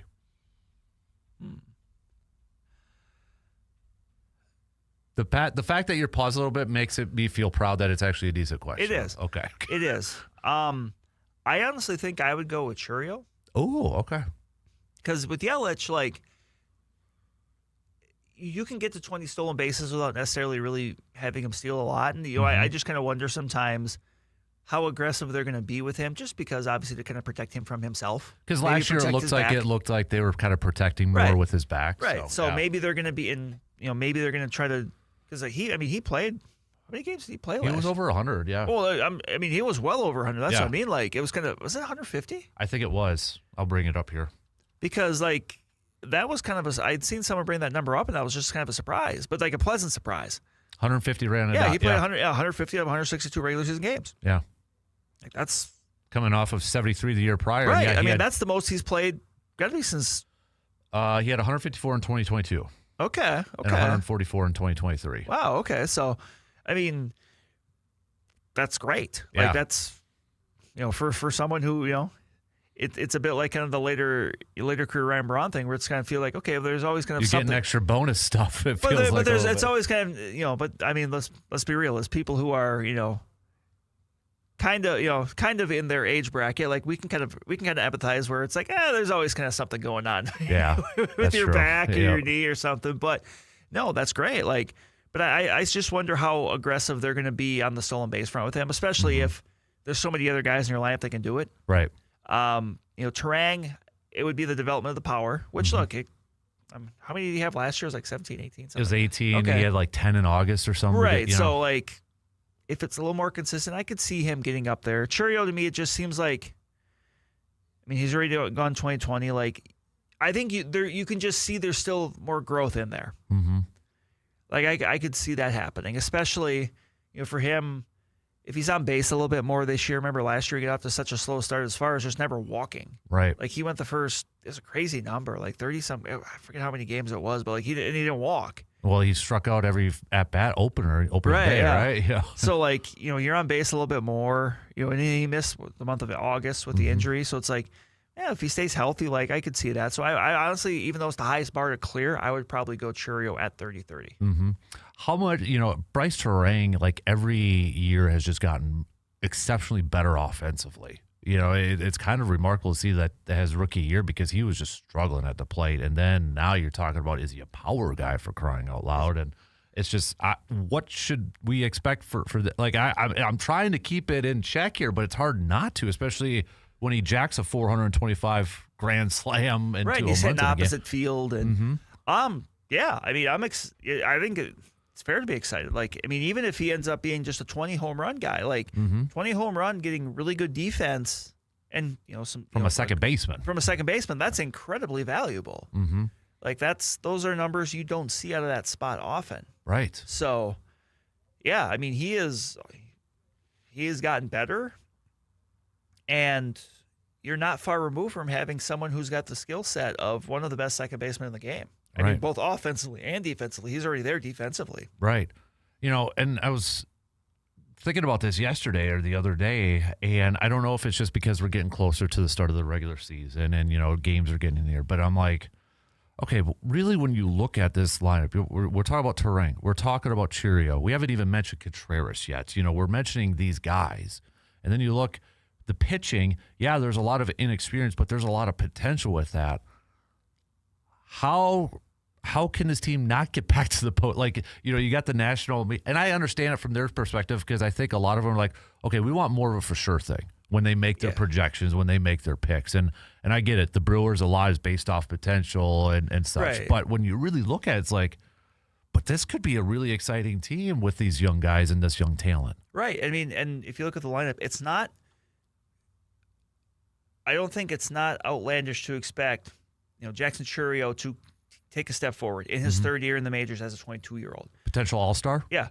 It's not unexpected to expect that William Contreras can be back to the offensive guy he was 2 years ago, because he had the finger surgery. Yeah. Which is something that, I think he even admitted bothered him at times last year. It's hard not to. Right, especially when you're playing catcher. Yeah. And it's not hard to expect, younger guys like a Bryce Terang or a Sal Frelick, to take a step forward. To be honest, it's not hard to expect Joey Ortiz to be any bit better than he was last year, because offensive last year it wasn't there. Yeah. I mean, OPS below 600. Like, if suddenly he is approaching maybe even just 650, 700 for an OPS with the defense you get, that's valuable. And if Mitchell just stays healthy, that might be hard to expect. Right. But Yelich at this point, I mean, you know what you're getting there. As long as he's on the field, like, you're going to get, 20 to 25 home runs. You're going to get a guy that's going to be patient. Like, one of the wild cards probably going to be an Andrew Vaughn. Yeah. What do you get out of Andrew Vaughn? Because what he did down the stretch for the Brewers last year it's something he's never done in his career. But at the same time, he's a former top 3 draft pick. Wasn't exactly playing in the greatest organization. I mean, right.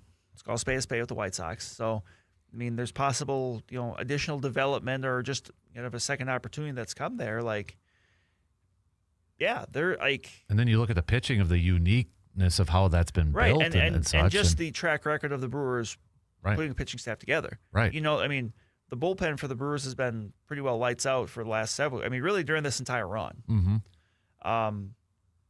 The starters, like, we'll see how that works, but I think you're just gonna have different guys kind of slotting in there throughout the year. Right. Because look, we can plan for it right now, but it's possible that, a guy like a Quinn Priester maybe takes a step back from what we saw last year just because. But could then a Kyle Harrison jump in, or a Robert Gasser, or a Logan Henderson, whoever. Yeah. Like, it's never a bad thing to have so many viable options to where you can kind of mix and match, because, maybe someone has, it's like Tobias Harris last year Tobias Myers. I mean, Tobias Harris, NBA player, pitching would be very interesting, but Tobias Myers, where, look, coming into 2025, he was like, okay, Freddie Peralta won, like, Tobias Harris might be your second best starter. Yeah.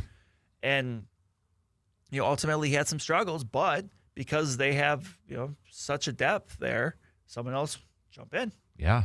Yeah, because I was looking at that thing again. I'm like, you forget Zerpa's there. You got to forget Sprout, is all there. And it's like all these. And they've got so many lefties. Aaron Ashby. We'll see about DL Hall. Yeah. You mentioned Angel Zerpa. Like, Jared Koenig. Yeah. Who's someone that, we've seen that, Pat Murphy really depends upon in that, 7th, 8th inning time frame. Right. You've got them. You've got, Rob Zastryzny, who has done well when he's been called upon, but he might kind of be an odd man out here. We'll see. Because generally teams aren't going to keep 4 or 5 lefties in the bullpen. That's just too many because you just don't have that many left-handed hitters. Mm-hmm. Right. Yeah,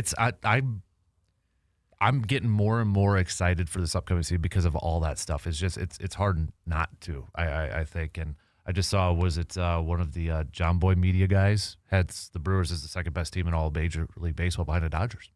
So I mean, we'll see. Yeah, and I'm kind of interested because at some point here, pretty quick, Yahoo's going through their it's basically their list of like teams ranking teams with the most talent. I think it's ages 26 and under. Okay. And they haven't done the top 5 yet.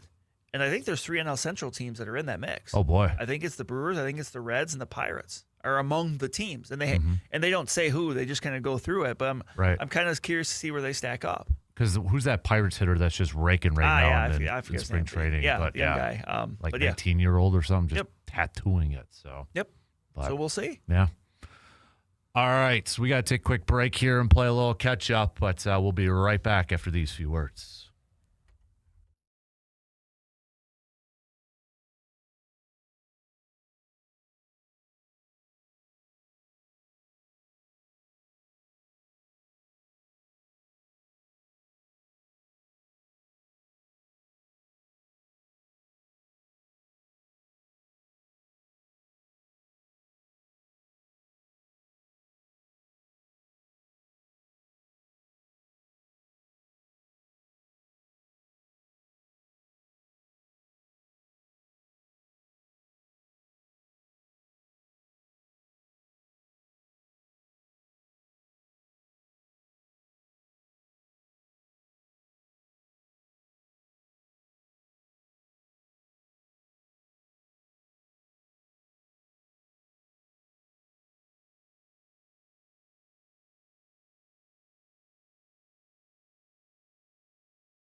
When it comes to quality meat, you don't guess. You go right to the experts at Mike's Star Market in Eau Claire. You're not just buying meat, you're buying experience. Hand-cut steaks, fresh ground beef, house-made brats and sausages, thick-cut chops, done exactly the way you like them. This is your neighborhood butcher shop where quality comes first and service still matters. Planning a cookout, stocking up for the week, or looking for that perfect steak for dinner tonight? Well, then stop on in to Mike's Star Market in Eau Claire and taste the difference that a real butcher makes. Mike's Star Market, fresh, local, and done right. We'll have to take another quick break here just to wrap up the second hour as we approach halftime already. So coming up in the 8 o'clock hour, we'll kick it off with our cream of the crop picks, and then we'll jump right into some local sports roundup brought to you by Carpet City Flooring Center. Then after that, we'll do our Pump the Brakes full throttle. I do want to get to some hoops chats coming up a little bit later on as well. With the Bucks back at it tonight, just 25 games left to go in the regular season. Badger basketball, we've got a game against Washington on Saturday. By the way, our bracket challenge is up right now. If you want to pre-sign up, pre-register for that, just go to sportstalk1051.com, click on the Fan Cave tab, and scroll to the bottom for that. You can sign up now, pre-sign up. Obviously, you can't make any picks at this point. So, but if you want to do that, so you don't forget, you can. It's up there right now. So we only got 3 more games left in the for the Badger basketball season. So it is wrapping up here, and Michigan State with a big win last night, taking down Purdue 76-74. So that Big Ten Conference tournament still is going to be nuts when we get to it. But all right, let's take our final break here, and then we will wrap up the second hour coming up after these really quick words.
Accidents happen, but getting back on the road should not be stressful. At Superior Auto Body in Eau Claire, you will find experienced technicians, quality craftsmanship, and service that you can trust. From collision repair and dent removal to full paint work and insurance coordination, they handle the details so you do not have to.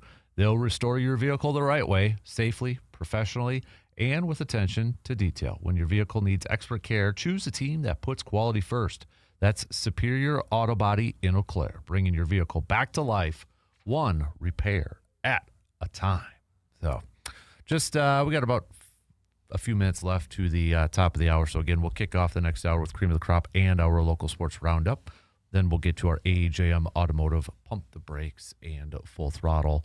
That'll be all coming up in that 8 o'clock hour, the third hour of the program. So, busy. Is this one of your busy times of the year, would you say, Brandon? Sure. With Yeah. all the playoffs and wrapping up the season and such? Yeah, these seasons tend to end with a flurry, be it fall, winter, or spring. But yeah, we're in girls basketball playoffs. You got the regional semifinals tonight. Boys basketball is wrapping up this week. You got state wrestling going on right now. We had state boys swimming last week. We got sectionals for gymnastics today. I think there might have even been a couple yesterday, but really today and tomorrow for most of them. So yeah, it is things. Go time. Yeah, I would say it's go time. Things really kind of wrap up pretty quick. Yeah. But yeah. It is very busy for that time. Mm-hmm. I know boys playoff basketball starting next week, even though the brackets came out and such. So, yeah, kind of a little organized chaos A little bit. at that, but a good organized chaos. Yeah. So, we'll break all that down coming up in the next hour. Quick reminder too: the Brewers will be back on the radio today.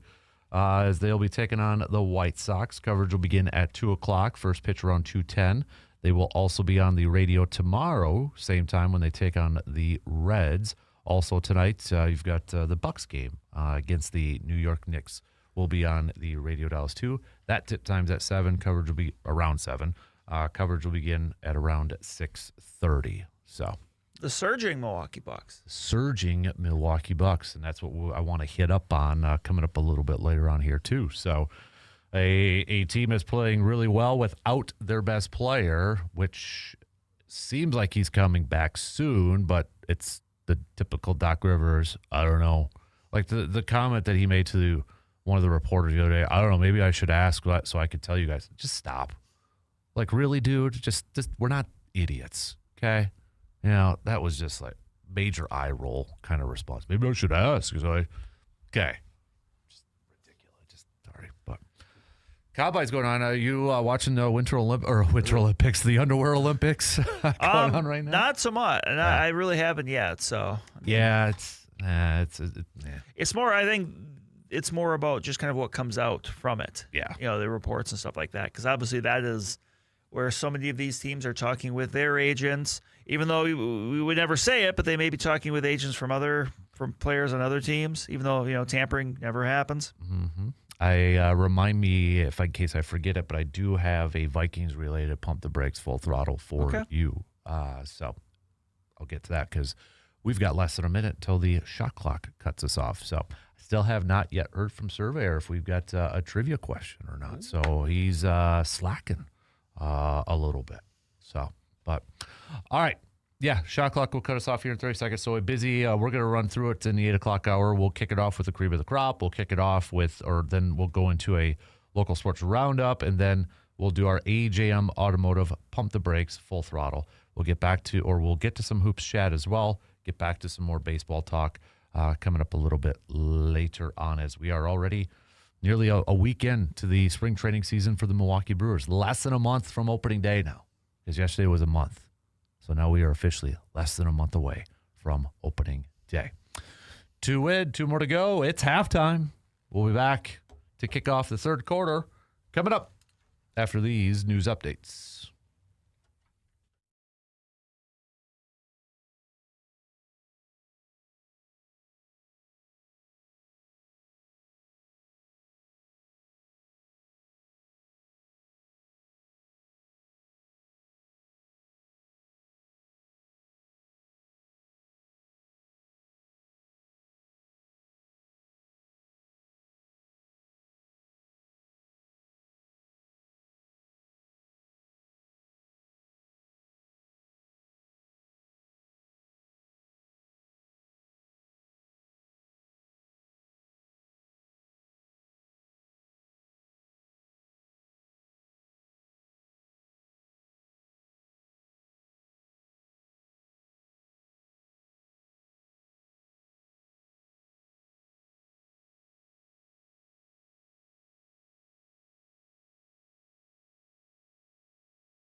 Third quarter, third hour, kicking off right now on this Friday morning.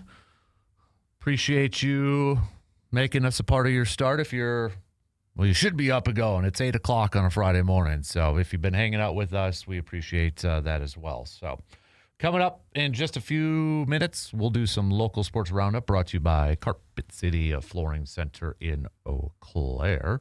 We will also, coming up this hour, do our AJM Automotive Pump the Brakes Full Throttle. But let's kick off the third quarter with a little cream of the crop. And Brandon, what is your cream of the crop? Well, I'm going to go rather vague with mine, and I'm just going to say that I just, on the whole, and certainly I think we know what was a big part of this, but I really just enjoyed this recent Winter Olympics.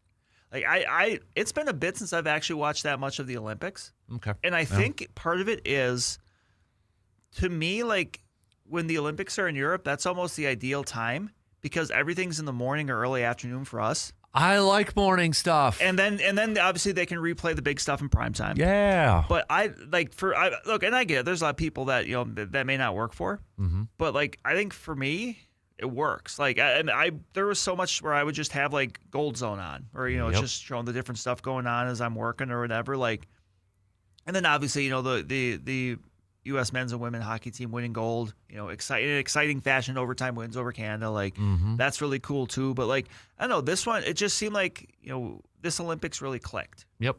I was gonna do that, but I'll go a different route just to change it up a little bit. I'll go with Wisconsin native Con Knippel. Last night setting the rookie record for 3 points, 3-point record with his 207th, and it was in 59 games. So he's going to demolish this record probably. So just going a little bit of a different route. I'll go with that one for a cream of the crop. So, all right, shall we do this? Yeah. Local sports roundup brought to you by Carpet City Flooring Center. Looks like you want to start off with some girls basketball, playoff basketball, because we got games tonight. We do. We started with the regional quarters on Tuesday. So tonight, I mean, there were a lot of games, especially with your smaller schools on Tuesday, just kind of obviously feeding into tonight, and then tomorrow's regional finals. But I mean, Division I, we're going to have a busy slate of schedule. Chippewa Falls picked up the win on the road at Superior. An 18-point win in that game after they lost to Superior early on in the year by double digits. I think this team we haven't really talked too much about this year, but Becca Bestel's team is really a much improved team from what we've seen the last few years. They've got some good younger players on that team, so that's kind of a team that maybe kind of is on the way back up. Mm-hmm. But be able to make that long road trip and come away with a win like that. Now they get to go play top seed Stevens Point. That's tonight. Eau Claire Memorial, the 4 seed, they got Wisconsin Rapids come to town. Eau Claire North picked up the win over Wausau West, so now they make the long trip over to Green Bay to take on Green Bay Notre Dame. Mm-hmm. That's the 15-2 matchup. So, Stevens Point and Notre Dame are the 1 and 2 in that section. So Hudson's making quite the trip too over to Appleton. Oh, Appleton North's making the trip to Hudson. Or Appleton, excuse me. Yeah, yes. I'm sorry, I read that wrong. And that's the unique thing about the Division I section. You have the full section. So every team in the section is seeded versus like Division 2 through 5, you kind of have half sections. Gotcha. So you're going to see those longer trips, but with it being a Friday night, I mean, generally, that's not as big of a deal for them, even though that's a long bus ride. Mm-hmm. I mean, there's no doubt about that. But Division 2, you got a Big Rivers rematch. You got Rice Lake, the 1 seed. They got New Richmond. Otherwise, you got Menominee making the trip to Medford. Yep. Alaska River Falls, Sparta Lacrosse Central. Obviously, a lot of teams are going to be keeping an eye on Rice Lake in that one with Eddie Shepley and Schmidt, and that's just like really good team that they've got. Mm-hmm. And the team to kind of keep an eye on the other half of that bracket is going to be Shawano, who 1 seed. They've got another Wisconsin recruit along with obviously we're aware of Rice Lake and Adeline Shepley, but Leah Nordine with Shawano, very good player as well. So there might be a collision course with that. I guess there's still a long way to go, but when we're talking next week, we'll have an idea because obviously by then we'll know what the sectional finals are. So Division 3. We've got quite the representation. Yeah. Oh yeah. always. But Elk Mound is a 5 seed. They picked up the winner of Black River Falls. They make the trip to Arcadia.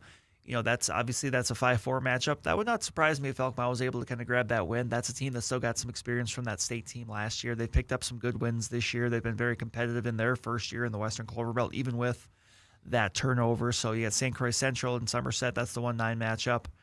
Otherwise, you've got Baldwin Woodville, Amory, Prescott, St. Croix Falls. Obviously, a lot of middle border presence in the top half of that section. Bottom half of that section, you got Bloomer as the 4 seed. They're taking on Barron after Barron pulled off the 12-5 upset over Menominee Nation. So old Heart of North foes matching up there in the 4-12 game at Bloomer tonight. The winner likely gets Wittenberg-Burnhamwood undefeated. They got Spooner tonight, but that could be a regional final there. The other half, Stanley Boyd also went on the road. Ryan Wondrow's team pulled off the 12-7 upset at Northwestern.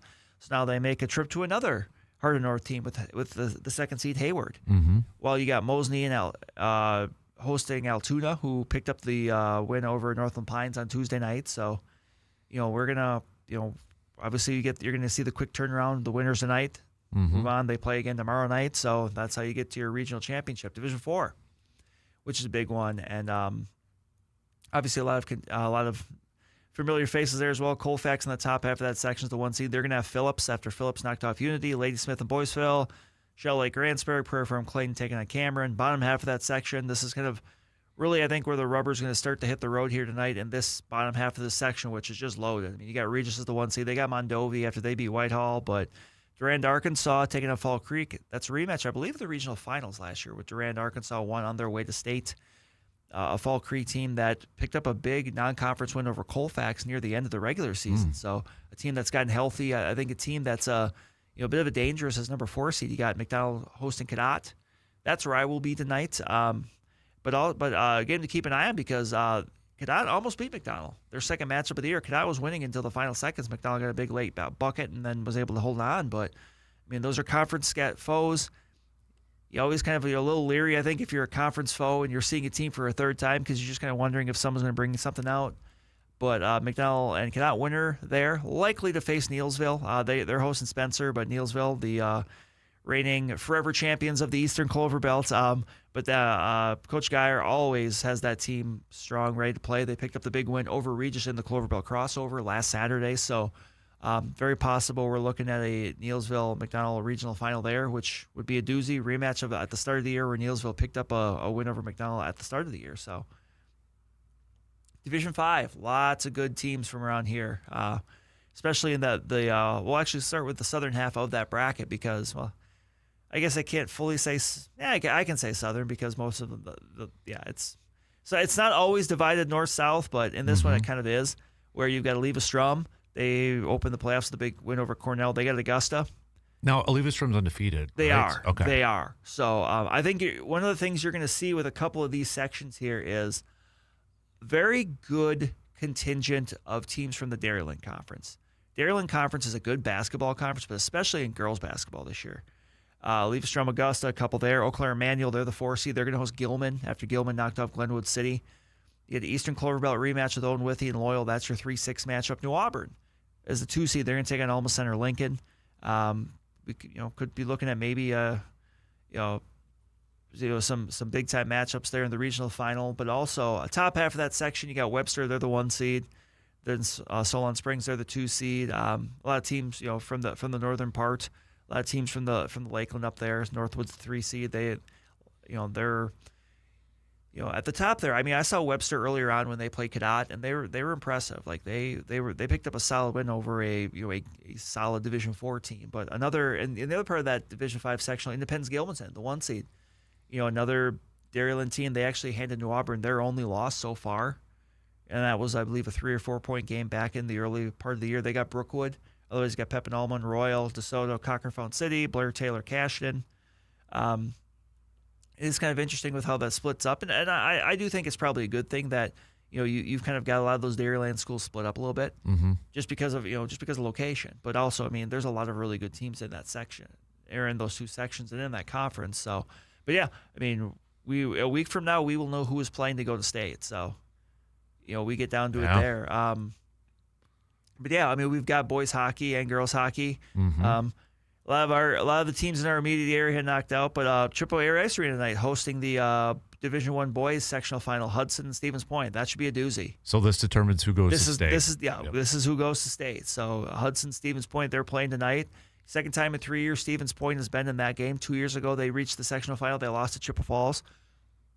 Hudson's been awesome this year, but they've had to work for it these last 2 games. I know Justice talked about it on Monday with Tomahawk. Yeah. And obviously that Tomahawk team that could score. I mean, it was an 8-6 game in the regional final there, but then Superior, Hudson had to kind of work through that one. So, and then Division II, we got Amory, and then we got Hayward. That's one of the sectional finals. That's tonight in Hayward.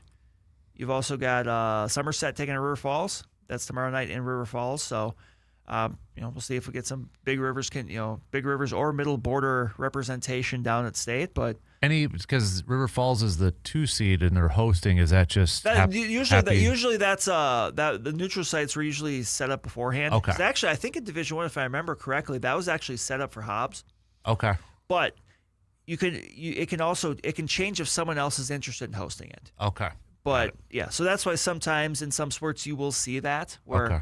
A team is hosting maybe a sectional final or a sectional semifinal if it's basketball. Now, it's a little bit different in basketball this year because in the past they would have the sectional semis and the finals, sketched out. Now, Instead of changing it all the time, it's TBDs. That's my guess is they have an idea. Like they probably have, the WIA has probably sites they know or schools that have let them know, hey, we'll host, and they're probably going to wait and see what the matchup is and then go from there. Yeah. So instead of having confusion all over the place, right? Because that's going to be a thing people are going to wonder. Well, why is this game at here? It's like, well, that's just hockey. That's just kind of the way it is. Like it's set up because remember, if you're going to set up a site, you have to remember the big domino in this is you have to find a place that's going to host it, and then you'll see that sometimes with neutral sites where maybe they're closer to one site than the other. It's like, well, that's because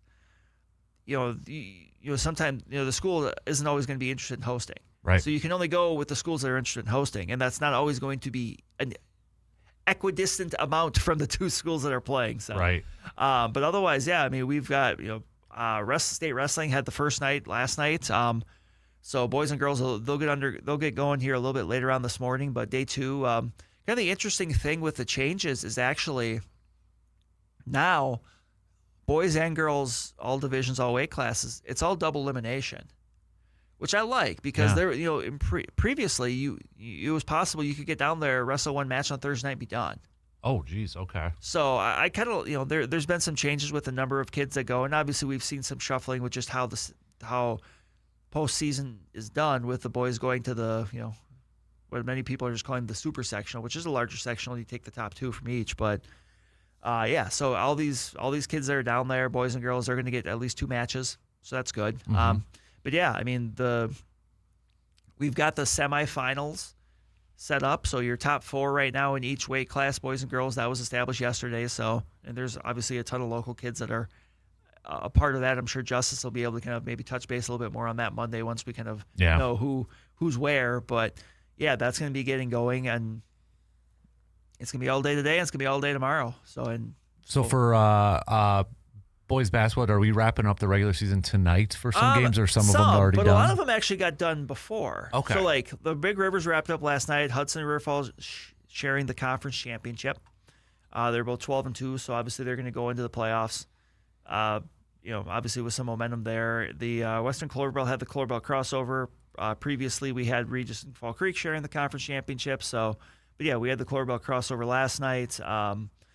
You actually had, it was 4-2 in favor of the West, but you had Cadott, Thorpe, Bloomer, and Stanley Boyd picking up wins. On the eastern side, you had Owen Withy and Spencer picking up victories. So, and then you've actually got the 2 crossover games tomorrow in Neilsville. And a lot like the girls, those look like they should be some real doozies. We got Fall Creek and Loyal. They'll be going first. That's the second place game.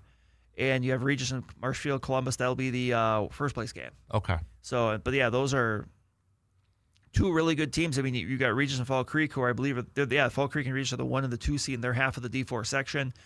And then in D5, you got Loyal and Columbus, who I believe are, the 1 and the 2 seed in their D5 section. So, I mean, those are 4 legit teams that we could see in Madison. Mm-hmm. Obviously, they'd have to see each other along the way, but I mean, those are prime contenders, to come out of their section. So that wraps up. Yeah, and we are. I mean, what we have going on this week versus what we have going on next week, everything comes to a head very quickly. Mm-hmm. Well, on that note, let's take a look at the WIAC schedule here for the Blue Golds and UW Stout. I know we've got the WIAC Indoor Track and Field Championships starting today, going on today. Blue Golds are going to be hosting regionals for wrestling too. So we got those going on for Stout. Softball is going to be taking on St. Catherine University and Carleton College over in Rochester, Minnesota, it looks like. And then their men's hockey team going to be taking on Stout as part of the WIAC conference tournaments. Then we've Stout's taking on Stevens Point for their WIAC. Did I screw that up? I think you did. Okay. You gave me a look, so I'm like, did I screw that? So Stout's taking on Stevens Point for the WIAC conference tournament. And then for the Blue Golds, we've got gymnastics is going to be at lacrosse tonight. So the women's hockey team is going to be taking on Point tonight. Softball is going to be taking on Illinois Wesleyan University. So softball continuing after their opening weekend this past weekend. And then for Blue Gold, for Blue Gold men's hockey, they're going to be taking on River Falls as part of the WIAC conference tournament too. So starting to wrap up some of those, but also beginning the season too. And I know for baseball, Blue Gold baseball, they had a little bit of a schedule change that was announced. The Blue Golds were originally scheduled to play Simpson College in a doubleheader tomorrow in a single game on March 1st. Those games have now had their dates changed. The doubleheader will now be played today, with the first game beginning at 2 p.m. The single game will also be moved to Saturday at 1 p.m. So, baseball. Using the weather to get it in. Yep, exactly. That is your local sports roundup, brought to you by Carpet City Flooring Center. We'll take a quick break, and we'll do a little AJM Automotive, Pump the Brakes, Full Throttle, coming your way after these quick words.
Mark your calendars. Friday, March 20th. We'll be doing a program over at VFW Post 305 on Star Avenue for a little hoops skip day. So if you're looking for somewhere to watch basketball that day, look no further than hanging out at the VFW Post 305. We'll have free beer till it's gone, some free Busch Light and such till it's gone. So that'll all start at 11. But our show will obviously be there earlier on, so you can come hang out and have some breakfast at the VFW Post 305.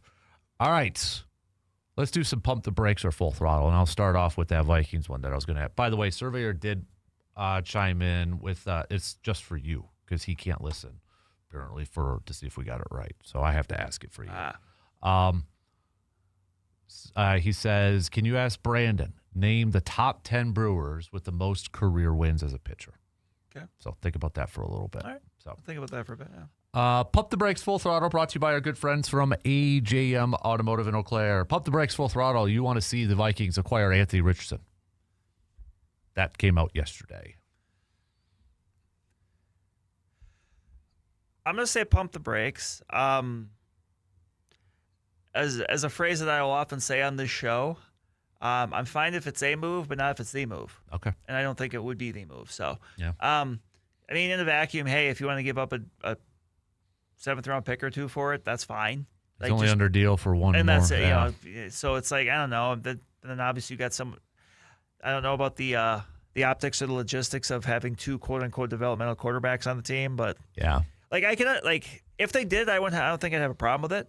Mm-hmm. But it's not as simple as maybe some people make it seem. Like, you know what I mean? Yep. So would you rather pump the brakes full throttle, or do you want him to go after Kirk Cousins? Are those my only two options? Who would be your option? Okay, so who would be your option? I'm curious. I will tell you what. I will have you guess because obviously yesterday you did your Okay. quarterback carousel. So it's not what I picked. So if you just take a guess, which one of all the of all the names you threw out yesterday, which one do you think I would be at the top of my list for the Vikings in 2026? Legitimately. Legitimately. Okay. Yeah, not like Joe Burrow or like of the names you talked about yesterday when you did your Would it be Kyler? It is Kyler Murray. That's what I thought. Yeah. That would be at the top of my list. Now there's kind of a caveat with that. They're not trading for Kyler Murray. They're not trading for the contract. He's got to be released. Mm-hmm. Now, let me go back and forth with you on this. Sure. If you go after a guy like a Kyler Murray, doesn't that signal the end of J.J. McCarthy? I don't think it has to. Okay. I think maybe the thing where we're kind of a little bit different on this is, kind of when you talked about your quarterback thing yesterday, you had mentioned that you thought that you kind of wanted to bring someone in to compete with J.J. McCarthy, but maybe not too much. Mm-hmm. I think they kind of want to make 2027 a redshirt year for J.J. McCarthy. Okay. So now that comes with risk. It does. It certainly does. Mm-hmm. It certainly does. Because if you bring in Kyler Murray, let's say you do, and look, for his faults, that to me that is the highest upside play. I think he still's got something left. I do too. Yeah. You're bringing him into an environment where he doesn't have to be a leader. Mm-hmm. It's just, hey, come on in. It's a veteran, ready to win team right now. Yep. Because as much as we've heard kind of Kevin O'Connell and Rob Brzezinski kind of talk about like a baseline level of quarterback play, to me that says like, okay, we need someone that kind of can do things. You know what I mean? Yep. Like, I think you have a guy, look, he was a top overall pick. Like, there's talent there.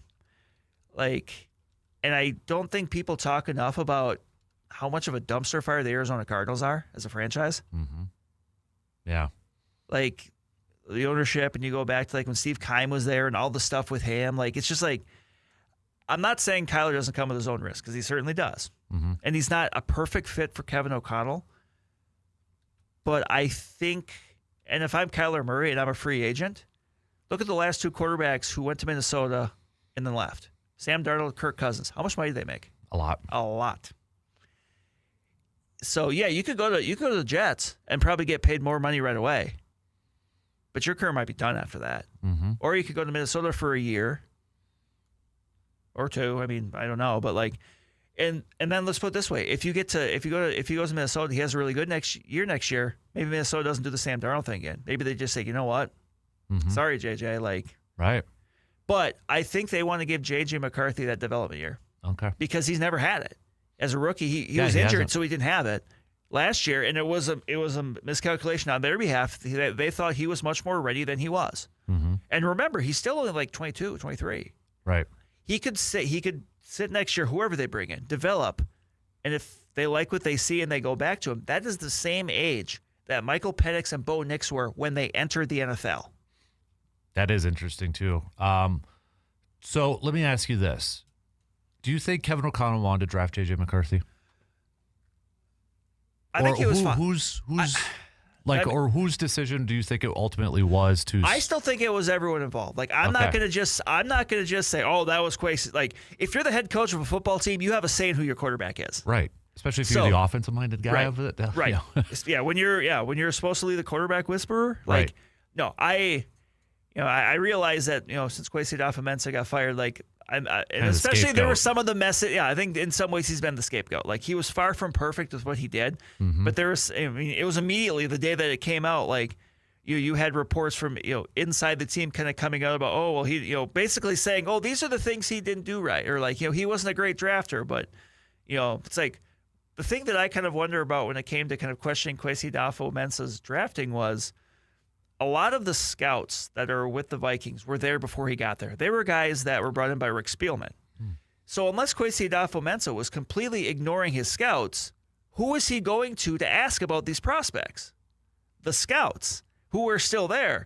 The scouts. You can't blame someone for making those picks when if that person was taking your advice.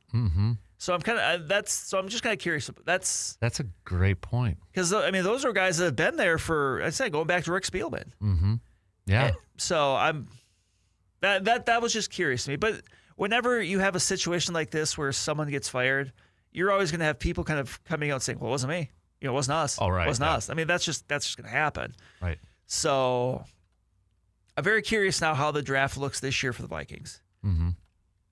Because look, you can have a draft one year where, I'll use this as the example. 2015, Rick Spielman, their top draft pick, or in the same draft, they drafted Eric Hendricks, Daniil Hunter, Stephon Diggs, 3 Pro Bowl, if not better, players. The draft next year, their top pick was Laquan Treadwell. Yeah. They got nothing out of that draft the next year. It can be so hit or miss year to year, and it doesn't mean you're good at it. Doesn't mean you're bad at it. I think the difference, and ultimately what sunk Kwesi Mensa was, they just didn't have enough picks. They were trading picks for players and stuff like that, where I think I'd seen the number after a year, the last 3 drafts he did, Kwesi Mensa had half as many top 100 draft picks as the Packers and the Lions. You know this very well. How do you build and maintain a good team? You have to have top 100 picks, and you have to hit on them. Doesn't have to be first rounders, but this is why you love day 2 so much. Yep. I love day 2. That's where... Look at the Ravens. Look at the Seahawks. Look at how many day 2 picks. And the Eagles. And the Eagles. I'm so excited for my comp picks for next year. Yeah. There you go. Yeah. For all our free agents, we're going to Malik lose. Willis will get you a good one. Yeah. Walker's that's where good teams stay good. And they haven't had enough of those to try. Right. So the very long way of kind of wrapping it, back to where we are. It makes a ton of sense. But if they, I don't even know who else. Heck, even if you coax Derek Carr out of retirement, that's one that I could honestly see. But could you do that and then still trade for Anthony Richardson? Maybe. Would you? So I saw. I think this was Orlovsky, and I don't know because I feel like if you do this move I'm about to throw out there, that one almost I would say does that move on from JJ McCarthy, trade for Mac Jones. Because I feel like that price is going to be high. It is. If you're the 49ers. It is. When the 49ers are doing the right thing, when they say, we're not really trading Mac Jones. No, that's how you get the price up, and they should. Yep. Yeah, probably would, but I'm not a big fan of that move, just because of the cost, the cost of the draft capital, which again, it's going to be a premium spot. It's going to be a premium price. It is 100%. 49ers are in a very good spot there. I would prefer. There's other options. Other directions I would prefer to go. Yeah, I think this quarterback carousel is going to be interesting because there's not draft is low on top tier. Yeah. You look at the guys quote unquote available. They're not everybody's besides Malik Willis, but we didn't expect to say Malik Willis was going to be the number one available free agent at the beginning of this year. So I'm very excited and intrigued to see how this all plays out. Yep. And you've got different levels of, that's why I say like the Chiefs situation is interesting. I thought you brought up a very good point yesterday about, a direction the Chiefs could go with, like, and honestly, a direction Kirk Cousins could go. Mm-hmm. Because, look, for his faults, I will say this: Kirk Cousins and his representation, Hall of Famers. Yeah. In that way, Business Hall of Fame. Kirk always gets paid, but now, you brought up the point. Yeah, you can go to the Jets. Mm-hmm. Heck, you can even go to Minnesota, but it's like, honestly, if there was interest from the Chiefs to come in and play maybe that first month, whatever it is, until however long it is until Patrick Mahomes is back, mm-hmm. I kind of think I'd like to do that. Right. I mean, you got the cash. You're at the end of your career. You'd still be going back to the Midwest, sort of if that's a goal. But. Now, the interesting thing, too, I don't know if this is true or not. Is there offsetting language in Kirk Cousins' contract? Like we saw with Russell Wilson. Yeah. And that's another thing for me with Kyler Murray is, because I believe there is. If he gets released, and he signs, you can sign, and he wants to sign with Minnesota, you can do that for the cheap because he's going to get money. He's going to get the same money no matter what. It's just a matter of what percentage from who. Let me see if I can find something. Because Kirk Cousins, if there is offsetting language and it, really the money doesn't matter. Right. Why wouldn't you want to go there? He has offset language in his contract, specifically the $10 million guaranteed roster bonus for 2026, which remains due upon his release as opposed to June 1st. Okay, so there's some if in there. Cousins signs with another team, the Falcons receive a credit for the salary against the $10 million owed. Right. So if he signs somewhere for $3 million, then the Falcons only have to pay him $7 million. Yeah. So with that being said, why not? Yeah. Right. Why not? Mm-hmm. Because I mean, why not? Why not? Indeed. Mm-hmm. Yeah. I don't know. Just I wanted to go a little wild card type of. I like that. Out there. So, but yeah, I think Kirk Cousins is. We're going to find out. I think, depending on we won't know the full truth of all of his suitors, but if he's like, yeah, I want to go to the Jets, then you just want to play. You just want to play, right? And maybe maximize one more deal. Which, hey, look, I'm never gonna judge an athlete for getting your money. You only got a certain amount of time to do it. But and honestly, even just like the thing with like Kirk Cousins coming back to Minnesota, he's not the same quarterback he was when he left. Right. And I think the thing with Kirk Cousins was always like, it's not that he sucks as a quarterback. It's just that he was never worth what you were paying him. Right. And now he's not even that quarterback he was in 2023 when he got injured. Obviously there wasn't much mobility there to begin with. It's the arm strength starting to go away. I think last year was 20% of his passes were at or behind the line of scrimmage. That's not Kevin O'Connell. He's pushing the ball down the field. Does he just have the physical tools and skills at this stage to still run that offense? Because he knows it. He knows it. That's not a question. He knows it. He's played with a lot of those guys. He could come in and know what he's doing right away. But does he have the physical ability to do it? Right. Pump the brakes, full throttle. So the report cards came out, leaked, because the NFLPA can't release them. Although I wish we could read the background or the write-ups based off of that. I am asking a Packers one, and I know you're Vikes, but I know you will keep it, non-biased and such. The one thing that really popped us, but yes, the training staff thing and such was kind of like, oh, they don't trust the training staff sort of thing. The other one is they don't like the field at Lambeau. Got a C+, which kind of surprised me because Lambeau is always kind of regarded as always in good shape. Slippery, yes, but in decent shape. But this line to me was killer.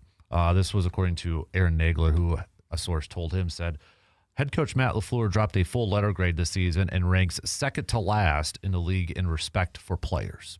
Pump the brakes or full throttle. You hear that, and you would be like, okay, there's an issue going on here. That can change year to year, but I will full throttle, and that kind of perks your ears up. Yeah. When you hear that. Because he just got an extension. The way the season ended. Yeah. How they finished games and such, and it's like, I know he's got an extension. Everybody's like, okay, he's not. Now I'm like, okay, what happens if this season, we could tell, right, when a coach loses his team. Yes. We could tell. Like you could tell, like the last year, Mike McCarthy. Yeah. Like certainly for like Mike Zimmer this Right. last year, because you could. I mean, that was nuclear. But like, but what if we see something similar to that this year for Green Bay? Yeah. I don't care about a contract extension. With that window, you got to make a move, don't you? kind of, I think so. So I'm actually a little bit nervous to see how this thing goes. And I get it. I think somebody said it's just, a scope. It's a microscope into something bigger. Yep. We don't know exactly with everything that's going on and such and that.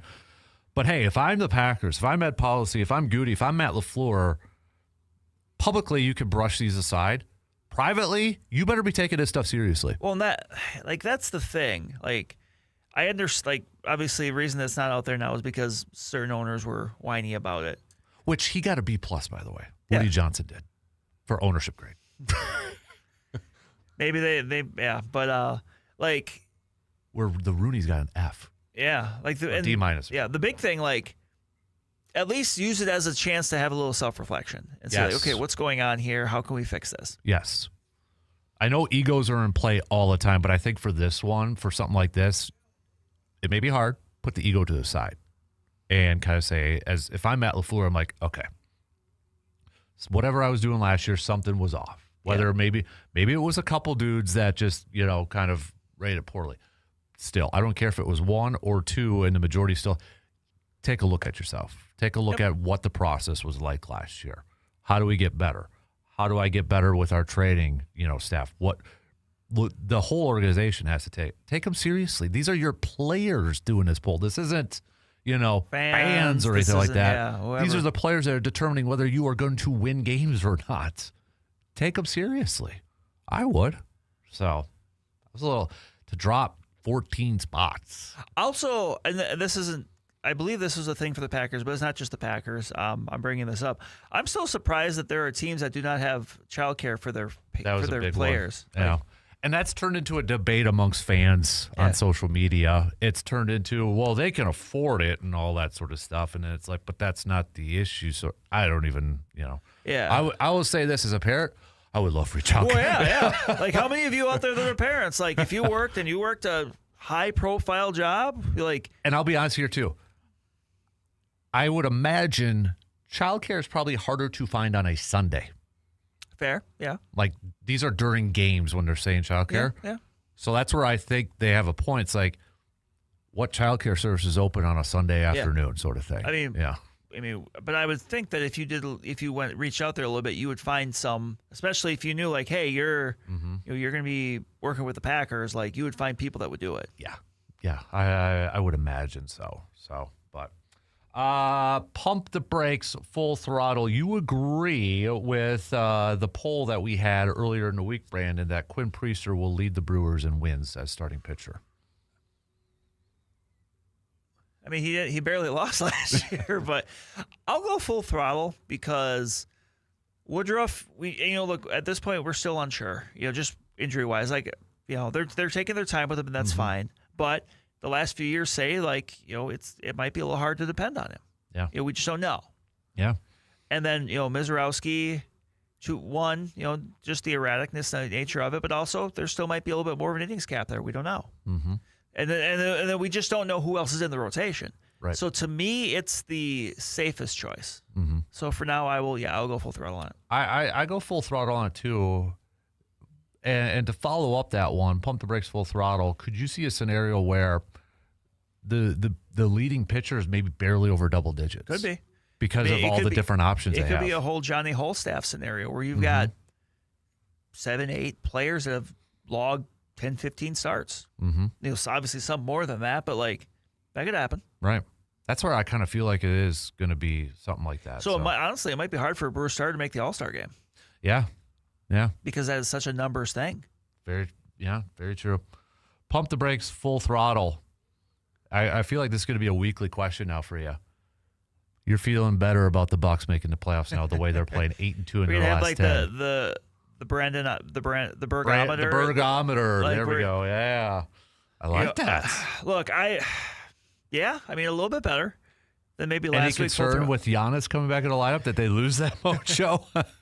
I mean, look, they beat the Cavs. I get the Cavs are undermanned. I don't care. You're beating a division foe. That's had your number the last couple years. I don't care. Yeah. Like that's a win you got to get. And it kind of seems like this team is starting to figure out the pecking order a little bit. Which, like you said, when Giannis comes back, and you're not gonna say, well, we're better without Giannis. That's ridiculous. Mm-hmm. But there may be a little bit of a grace period where they have to figure out how that works when Giannis comes back. Mm-hmm. Yeah. But I will say full throttle. Yeah. The thing is like I want to see Kevin Porter Jr., Ryan Rollins, Giannis, and Miles Turner actually play on the court together for more than just a couple games. Yeah. And we're kind of running out of time for that. Yeah. But I want to see that happen because what Porter Jr. and Ryan Rollins have done this year have been awesome. And Kevin Porter Jr., he should opt out of his contract because he's going to get paid. Yeah. He's only getting paid a couple $1 million. Yeah. He's going to opt out probably to go for that pay. Why not? Yeah. Cash in on what he and Yeah. I would love for the Bucks to be able to keep him and keep that backcourt.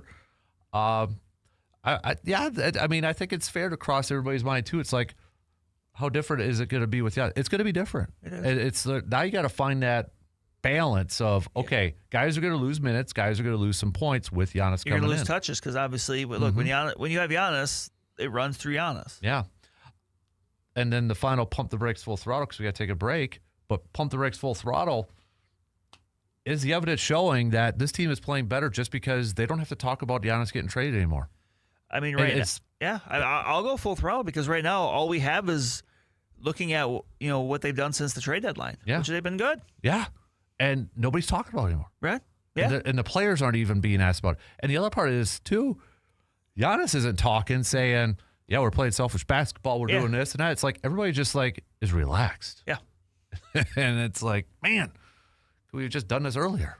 All right. That's your AJM Automotive Pump the Brakes Full Throttle. We got to take a quick break, but we'll be right back after these few words.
When it comes to glass, clarity matters. At Post Glass and Mirror in Chippewa Falls, you will find expert craftsmanship and dependable service for your home, business, or vehicle. From custom shower doors and mirrors to windows replacements and auto glass repair, they do it all and they do it right. Whether you are upgrading your space or fixing a crack before it spreads, Post Glass and Mirror delivers quality that you can see. Local, experienced, trusted. That's Post Glass and Mirror in Chippewa Falls. We do got to take a little another break before the top. We've been going long on our segments. Just can't blame Brandon. He talks too much. Just chill out, man. He's not even paying attention right now. He's Googling something or looking up something. Probably watching Unsolved Mystery episodes on his phone and that. Just going to sit there and ignore it? Okay, there you go. Coming up next hour, we'll get back to some more baseball talk and such as spring training continues to roll right along. We are now officially less than a month away from opening day for the Brew Crew. So, but we'll get to that coming up in the final hour. I do want to get to some hoops talk too with the Bucks and such, and chat a little bit about them. And with just 25 games left to go in this regular season, so plus Badger basketball back in action tomorrow with just 3 games left to go for their regular season. So we'll hit those up, but we got to take our final break right now. So try to keep Brandon back on schedule here and such. But we'll be right back after these quick words.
All right, we only got about a minute left to the top of the hour. Then coming up past 9 o'clock, Brandon's going to answer that surveyor trivia question. So we'll get to that coming up just past 9, and we'll get back to some baseball chats, get to some hoops chats, Bucks, Badgers, all that good stuff. So that'll be coming up here in just a skosh, because the shot clock is going to cut me off here in about 30 seconds.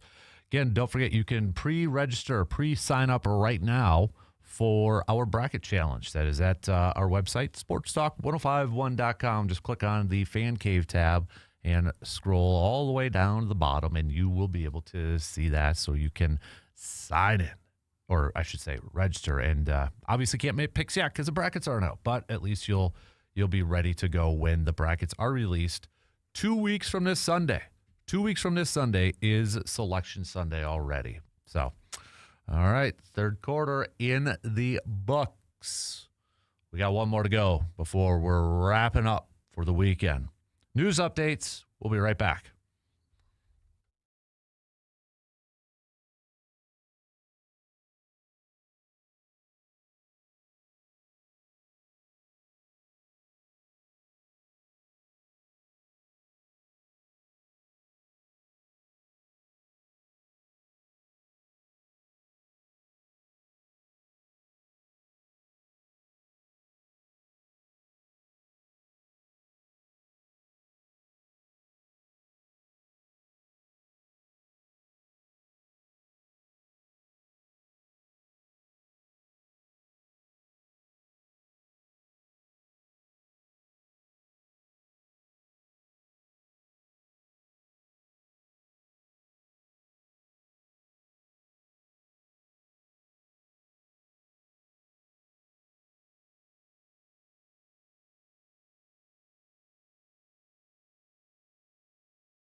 It is the final hour right now. Thanks for hanging out with us on this Friday morning, the final Friday of February. Next week's already clock changes. Hey, man. All right, we're going to talk some basketball this hour. Bucks, Badgers, all that fun stuff. We'll hit that up. But we're going to get to some baseball talk here as well, and that's where we'll lead off. So Surveyor had asked Brandon a question. Just Brandon. I can't help you because I got the answers right here. The top 10 Brewers with the most career wins. This is according, he said, to Baseball Almanac. So, all right. You said off the air you don't feel good about it. You don't feel I don't. Good. So, let's see how well you did. All right. Give me one name. Freddie Peralta. Freddie Peralta is 8th on this list. Okay. Ben Sheets.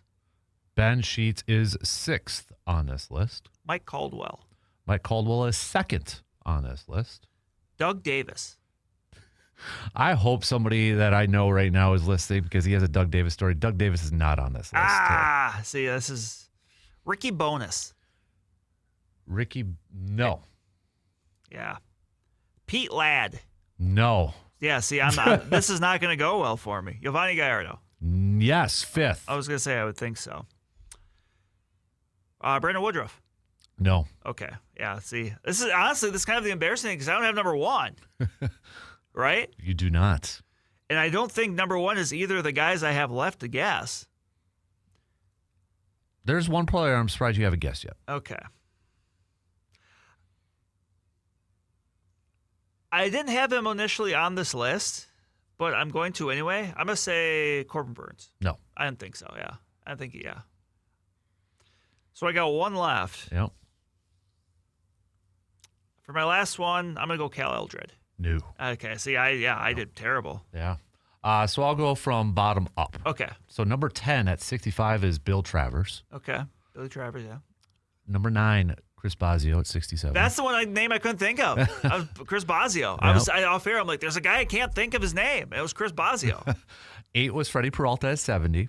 Number 7, Bill Wegman at 81. Bill Wegman. See, these, I should have known better with like these 90s pitchers because like they were like, they didn't win like 20 games, but it was like the same rotation for like 3 or 4 years. So 6 was Ben Sheets, Yep. 86. Giovanni was 5th at 89. Number 4, Moses Haas at 91. Moose Haas. Moose Haas, or he's got Moses on here. Oh, But, Moose. Yeah, I think Moose is his nickname. Okay. So Moose Haas. Okay, yeah. This was the one I was surprised you didn't mention. Teddy, Teddy 94. Higuera. But my thing with Teddy Higuera is like, and this is the same reason, and I don't think he's on the list, but like, I just think if Teddy, like, he had that stretch of time where he was so good. I just didn't know if it was a long enough stretch because then he got injured. Mm-hmm. So. And then Mike Caldwell was 2nd at, I just narrowed 102 wins.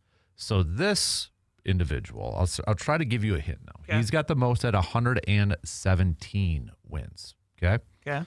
He pitched with the Brewers. He started his career with the Brewers. He pitched from 71 to 77, then came back to the Brewers in 79 through 83. 16-year overall career. I feel bad because there's some old heads out there right now that are definitely saying like, "How could you not know? How could you not?" And Jim Slayton. Jim Slayton, yeah. So Jim Slayton, number 1. Yep. So. Yeah, I did bad because like otherwise, like I was thinking of like Juan Nieves, but I just chalked up as the same reason as Higuera, Yeah. where he had success, but I wonder how many did Juan have for the Brewers? I don't think it was that many. The other guy I was thinking about, but I don't know how close he was Scott Carl. Well, let me bring up most wins Brewers pitcher all time. Let's see if that was about as bad as I've ever done on one of these. So I don't want games. I want wins. So yeah, Jim Slayton, Teddy Garrett, Moose. Okay, yeah, this actually is Moose Haas. So this is from Brewers.com. So you were close with Cal Eldred. He was off by 1. He had 64. 64. Brandon Woodruff's 15th on this list at 53. What are the other ones after? Cal Eldred, is it Navarro? Jamie Navarro. Jim Colburn. Jerry Augustine, 55 at number 14. Then it's Brandon Woodruff, Larry Sorensen, Scott Carls at 50. That's 17th. Ricky Bones. Ricky Bonus, yeah. Okay, and then he is tied with Willie Peralta for 18th most. And then Dave Bush is at 20. Chris Capuano, 45. Tied with Corbin Burns on that list, too. Zach Davies checks in at 43. Jeez. He's got three Well, more boy, than... not exactly the ringing endorsement. I mean, He's got 43. Pete is at 40. Pete Ladd? No, Vukovic. Oh, Vukovic. Yeah. I thought about Pete Ladd, but I think he's more of a reliever, so I don't think that would work. Yeah, Doug Davis, by the way, is 26 with 38 wins. So why did I think it was more than that? I thought he pitched for the Brewers longer than he did. no, Wow. he started 119 games, 38 and 40 record. Okay. He did have 4 complete games though, so I mean, And a soul patch. and a soul patch. Oh man. So Wow, that was one got not you, good. man. Yeah. Ooh, that one got me. That's okay. That's okay, man. So there you have it. That's your trivia for this Friday. So that was a good one. That is a tricky one because of just I think the lack of Yeah. like and the thing is they've had good pitchers but they don't stick around. I was Yeah. trying to, because that's why some of the names I picked, I'm thinking longevity. Mm-hmm. Like, okay, who? And obviously back in the day, pitchers pitched so much more and yeah. Do you think there'll be another Brewers pitcher that hits 100 wins? There's only 2 right now. Boy. Like wins as a Brewer, obviously. Right. I think so. You do? I don't know, man. I believe. It's not going to be Woodruff. No. I don't know if it'll be Miz. Maybe Quinn, I guess, but I don't know. That's tough. So, all right. Speaking of baseball, again, Brewers will be back at it today with about a weekend. I know it's only like 6 days, half dozen games and such, Brandon, but from what we have seen and listened to and read and heard, anything kind of really jump out to you so far in the early goings of spring training? Maybe somebody's performance or positive, negative? I mean, we talked earlier about Tyler Black, and obviously that's something that right now we're gonna want to keep an eye on and see if that improves. But honestly, the thing I always look forward to in that first 2-3 weeks of spring training, and I kind of alluded to it last week, is no news is good news when it comes to injuries. Yeah. So far, so Yeah. good. Yeah, knock as many pieces of wood in here that we Right, can. but so. just get through that early stretch where you don't hear, well, this player's behind or this person that Yeah. I know there's a good piece by Adam McCulvey too on Brewers.com talking a little bit about Aaron Ashby, and I'm just kind of curious, like what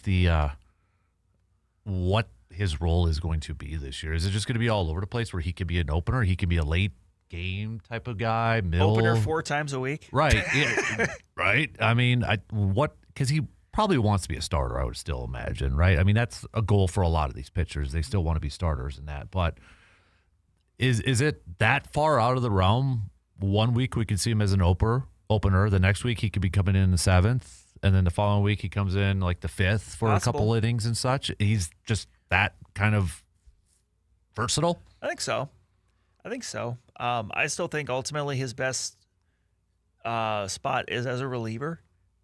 Mm-hmm. But, the opener, we saw it work with him and Priester last year, and that's a big part of it too, is like the bulk guy that comes in after him has to be comfortable doing it. Because there's certain pitchers that don't like doing that. Mm-hmm. Like they want to go through the routine. They want to get out there on the, pitchers are creatures of habit. They want everything to be the exact same. And that's not, because you can enter a game and you can be up 2-0 in the 3rd inning, or you can be down 2-0. Mm-hmm. So I think that he's just that guy that kind of gives you that option to do that. Mm-hmm. The other guy, too, that we haven't really heard a whole lot about how big of a year do you think this is for DL Hall? Because, I mean, he was part of the Corbin Burns trade with Joey Ortiz and such. And I remember when they first acquired him, it's like, okay, starter. That's what they were going to kind of use him as and such. And I know he's been banged up in that. But do you think this is a big year for DL Hall? I think so. Just to kind of figure out, honestly, just to stay healthy and just figure out, what is your role? Mm-hmm. Because he's you said he's bounced around between starting and relieving and stuff like that. I think he's another one that I think ultimately he's probably a reliever, but that's not as big of a deal as maybe it was 2 years ago, just because of the depth that they have out of arms right now. Where a couple years ago they were really trying to make that work because they kind of had to. Right. Now you don't necessarily have to force that. Right. And I think that's important. But yeah, I think the biggest thing for him is just health, health, and get the chance to throw and kind of see what you got. Yeah.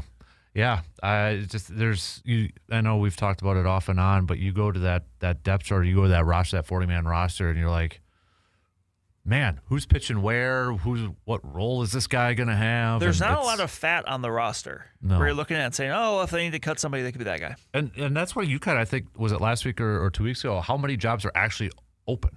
Right. When you kind of look at like how many on the 40-man or on the major league roster. Yeah. Like, I don't really think it's many as far as the position players go. Like said, maybe if Tyler Black has an outstanding spring, maybe he usurps Jake Bauers, maybe. But we also know that the team really likes Jake Bauers. yeah. So I don't know. Like pitching, it's always a little bit more fluid. But yeah, I just don't know. This is just one of those years where I'm not sure there's a lot of open spots. Yeah. So, all right. On that note, we'll take a quick break and we will switch gears and talk some hoops because I want to talk a little Bucks. I want to talk a little Badgers and all that good stuff. So we'll be right back after these few words.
big game for the Bucks tonight as they host the New York Knickerbockers at 7 o'clock. Coverage will begin at 6:30 on your radio dials, 105.1 FM and 790 AM. Bucks 8-2 in their last 10 games, and 25 games left to go in the regular season. They're still chasing the Hornets right now, who are holding on to that final spot in the playoffs, or in the playoff standings. Bucks are 1.5 games back from the Hornets for that. So, Bucks obviously have been playing really well. One would assume Giannis is going to return soon at some point here and that. But, you look at this, Brandon, and I look back at the previous game. You want to talk about not playing selfish basketball. I mean, how many guys were in double-figure scoring and that thing, spreading the ball around and the wealth and all that sort of stuff. It's just, it feels like this team's playing a little bit more loose, a little bit more confident. We've talked about this current stretch of all these games at home. Yes, tougher competition and such, but it's also an opportunity to take advantage of that. They did that against Cavs. I agree with you. Cavs are shorthanded, but they still take advantage of it. Yeah. Get the win, and they did that. So, be a tough test now with the Knicks coming in here. Then you've got the Bulls, and then you're back home against Boston. So, and then you got Atlanta after that too, which is Atlanta's above them in the standings. If let's say these next 4, they get 3 out of 4, and if the Bucks squeak in as a play-in, everybody's healthy. Giannis is back, and they're still playing at this level. Are they a dangerous potential team in the postseason? Could be. I mean, especially if they continue to build on what we've seen already, Mm-hmm. with how they're playing together and all those things. So, yeah, I mean, a lot of that's going to depend on how it looks when Giannis is back. Yeah. But I could see that. I mean, you've got the superstar at the top. You got, you've got the other guys that have shown their worth. So it's possible, yeah. Mm-hmm. Yeah. I don't know if they have quite enough to get 6 or 7 or 8 at that point. And the one thing that would make me nervous is, as a 9 or 10, you lose, you're done. Right. You don't have that extra game if you lose, and then you have another shot and such. But, I mean, okay, Giannis healthy, let's say, for the postseason. Everybody's healthy. Everybody's back. And let's say the Bucks win the play-in round and they get in as a 7 or an 8 or whatever it may be. Probably would be an 8, I would assume, at this point. And then they play the Pistons in the first round. If you're the Pistons, are you necessarily comfortable that you would have to play the Bucks in the first round, considering it's Giannis? And, because I think that's the key, right? It's like we're playing Giannis as an 8 seed. That's probably not the greatest feeling in the world for a top-seeded team at that point.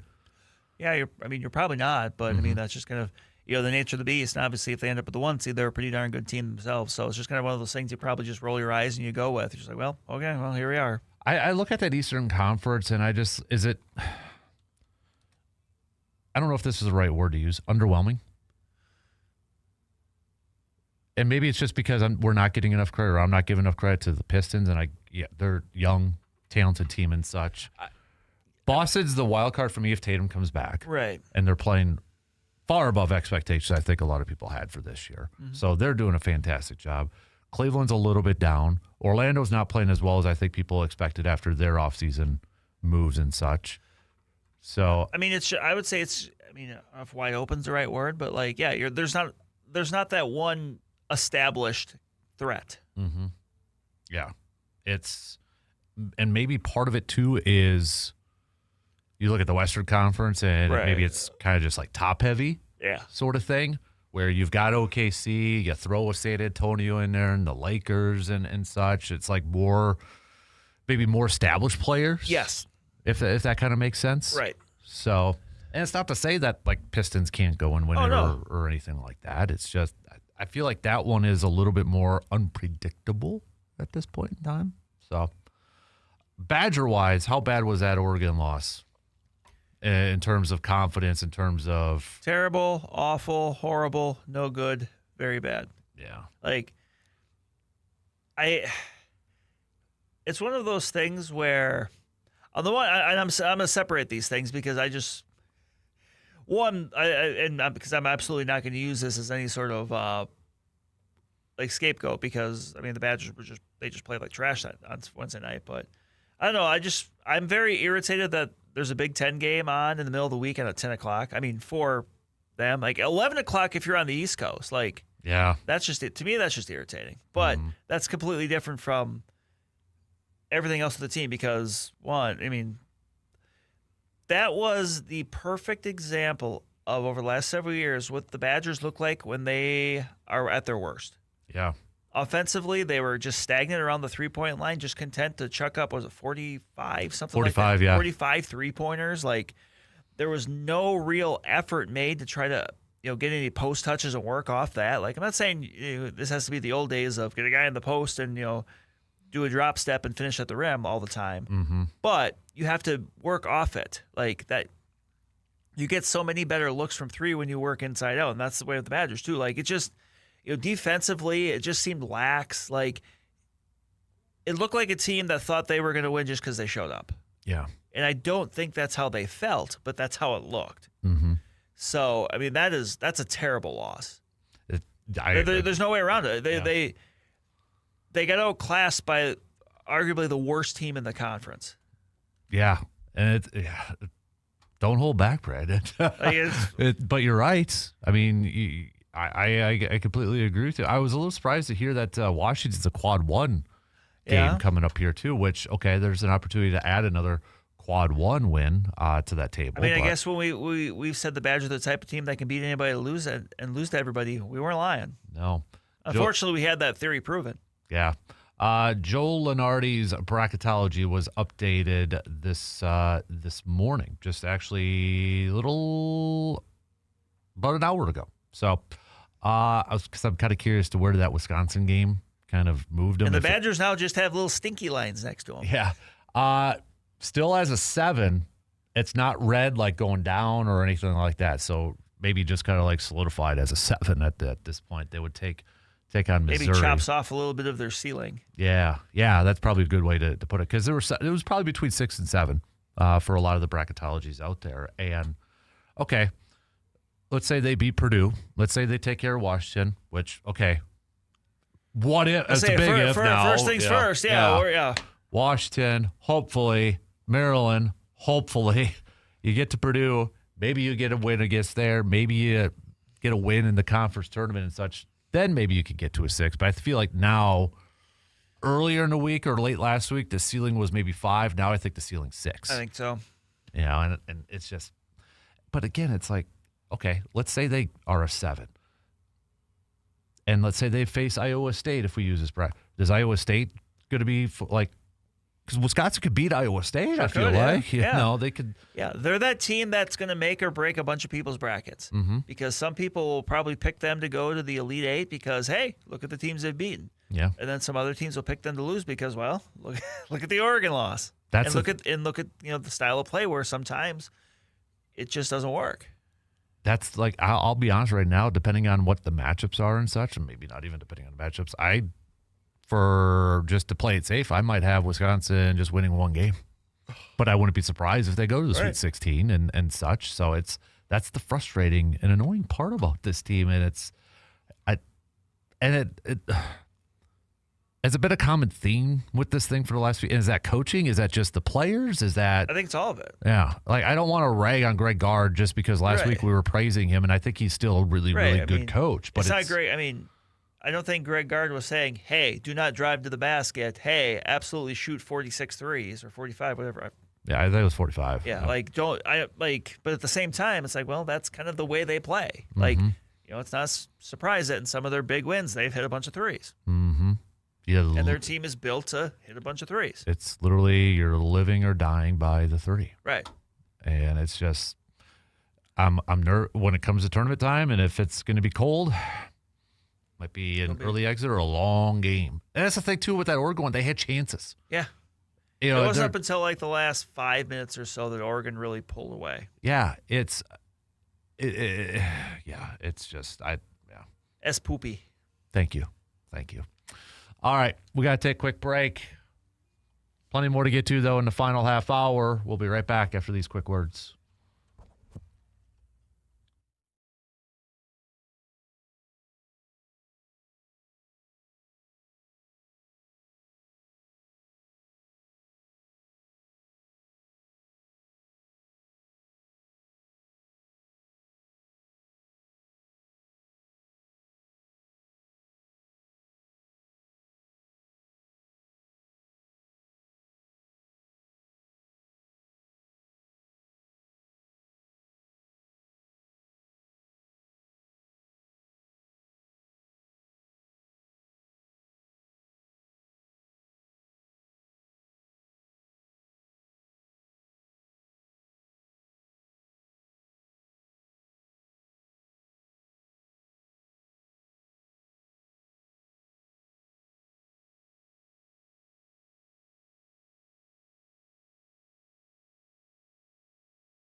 The combine workouts continuing today. Later on today, hand sizes, man. So Perfect for making hand turkeys. Oh, that was awesome. That a boy. So, what? You threw me completely off track right now, but that's okay. That's okay. So, oh, by the way, I just saw somebody post this. Turkey. Oh God, I should have brought this up. So there was a card, okay, a Josh Rosen card. Remember Josh Rosen, the great quarterback? Our legendary draft quarterback, Josh Rosen. A card sold for $26,000 for him.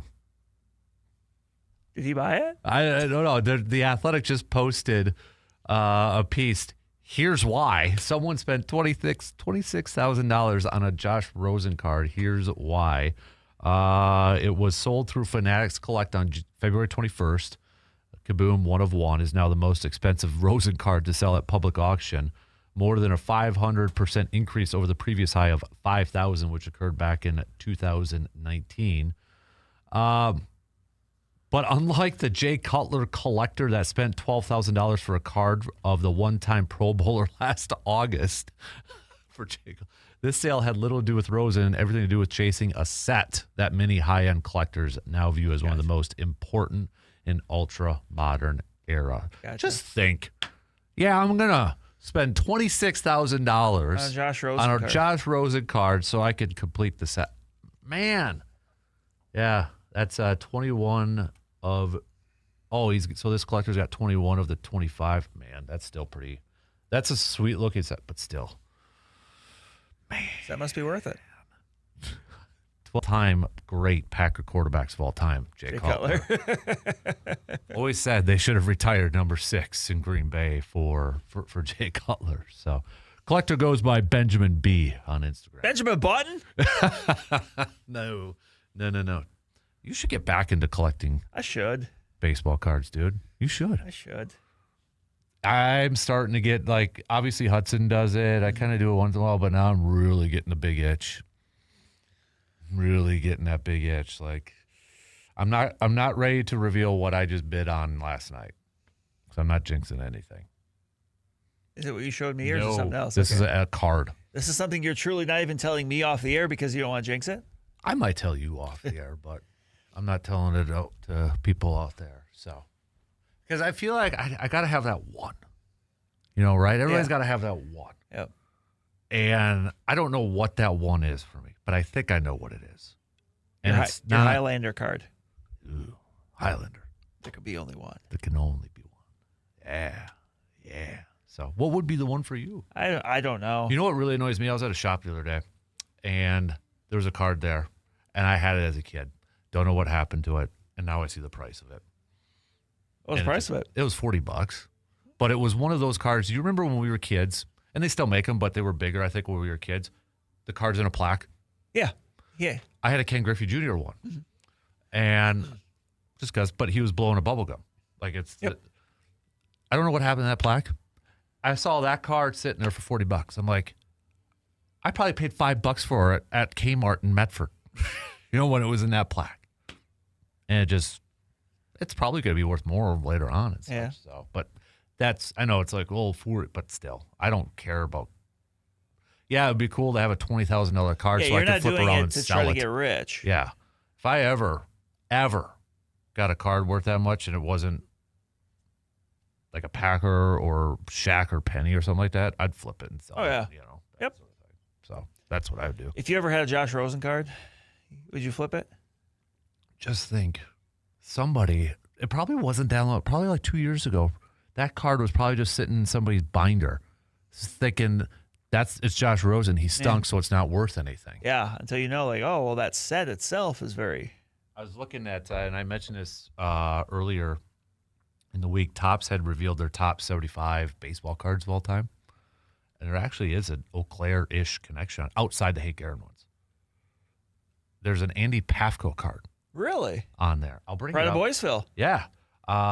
I'll bring it up here because if anybody around here has this, you are sitting on. I was kind of looking. It's about a few $100 depending on the condition and such, but the reasoning of why they had it up here. Let me bring it up. So their top 10 of all time are a lot of the ones we know, like the Mickey Mantle. Yeah. Mickey Mantle, rookie, 52. Willie Mays, 52. Hank Aaron, 54. Jackie Robinson, 52. Paul Skeens' debut, patch one, and et cetera, et cetera, et cetera. But yeah, Andy Pafko, 1952. The 1952 Topps Andy Pafko stands as the most important number one card. You know how they number them in the back. Number one card of the post-war era. While Pafko is not a household name, his place in the hobby is outsized as the leadoff card for the iconic 52 Topps set. A steady major leaguer who hit 285 with 213 home runs, Pafko anchors one of the most influential issues in card history as one of the few non-star cards recognized for its significance. Its importance is rooted in position and legacy rather than on-field accolades. Thought that was kind of cool. Yeah. On there. So, yeah, if anybody around here has it because you thought, hey, he's Boyceville, it's actually worth a fair amount, few $100, couple $100, depending on that. So, yeah. But then there's some, like, I'm scrolling through, I'm like, I wonder if I have that one from the 80s or 90s. And I'm like, no. There's a Don Mattingly one on here. I'm like, do I have that one? No, I don't. Because I was just right, Don Mattingly. But it was 82 Don Mattingly rookie. Shave those sideburns, Mattingly. So, and then, yeah, just some of the, like, this one we might have been able to have was a 91 Nolan Ryan Top Stadium Club. But, no, you should. You should. Would you focus on Brewers or just general? Or I don't know. Probably general, but. Yeah. We got to get you hooked up. Get you. I feel like you need to. You feel like a baseball card collector guy. We got to get you. Would you ever want a memorabilia piece of something? Or is that not really trip your trigger either? I don't know. Like, I don't know if that's ever, like, I think if it was the right thing, I just don't know what that would be. Mm-hmm. Kind of like me. I'd like something, but I just don't know what that exactly is. You won't know until you see it. And being realistic in it, I'm not going to drop up $500,000 because Hudson's been watching this King of Collectibles on Netflix and just like frickin' $500,000 on a card, or they were doing a break and a guy got a Penny Hardaway 1 of 1 and Hudson like looks at me, yeah, 30,000. Like, no. Love it. I'm a Penny Hardaway fan, but no. So that would also be hard too. Let's say if I got a Penny Hardaway 1 of 1 for $30K, would I sell that? We got Dennis Scott 1 of 1. Dennis Scott might be more affordable for me. Like, I can't afford the penny. I got the Tree Rollins. Joe Wolf. Oh, now Ronnie Kohler. Ronnie Cycli. Turner. Too handsome. Jeff Turner. Ronnie Cycli, too handsome. His teammates hate him because he was too handsome. No, that's not why. That's what they said on the This Magic Moment documentary, 30 for 30. I know that's what they said. That is so ridiculous. That's so ridiculous. So, all right, we got to take our final break here, and then we'll make some picks and such. We'll do some NBA games. We'll throw some college basketball games in here as well. So, and some final thoughts. No spring training baseball games, though, because we're not degenerates. Don't gamble on that. Yeah, right. All right, final break. We'll be back after these quick words.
All right, wrapping things up here this morning. We'll get to some picks.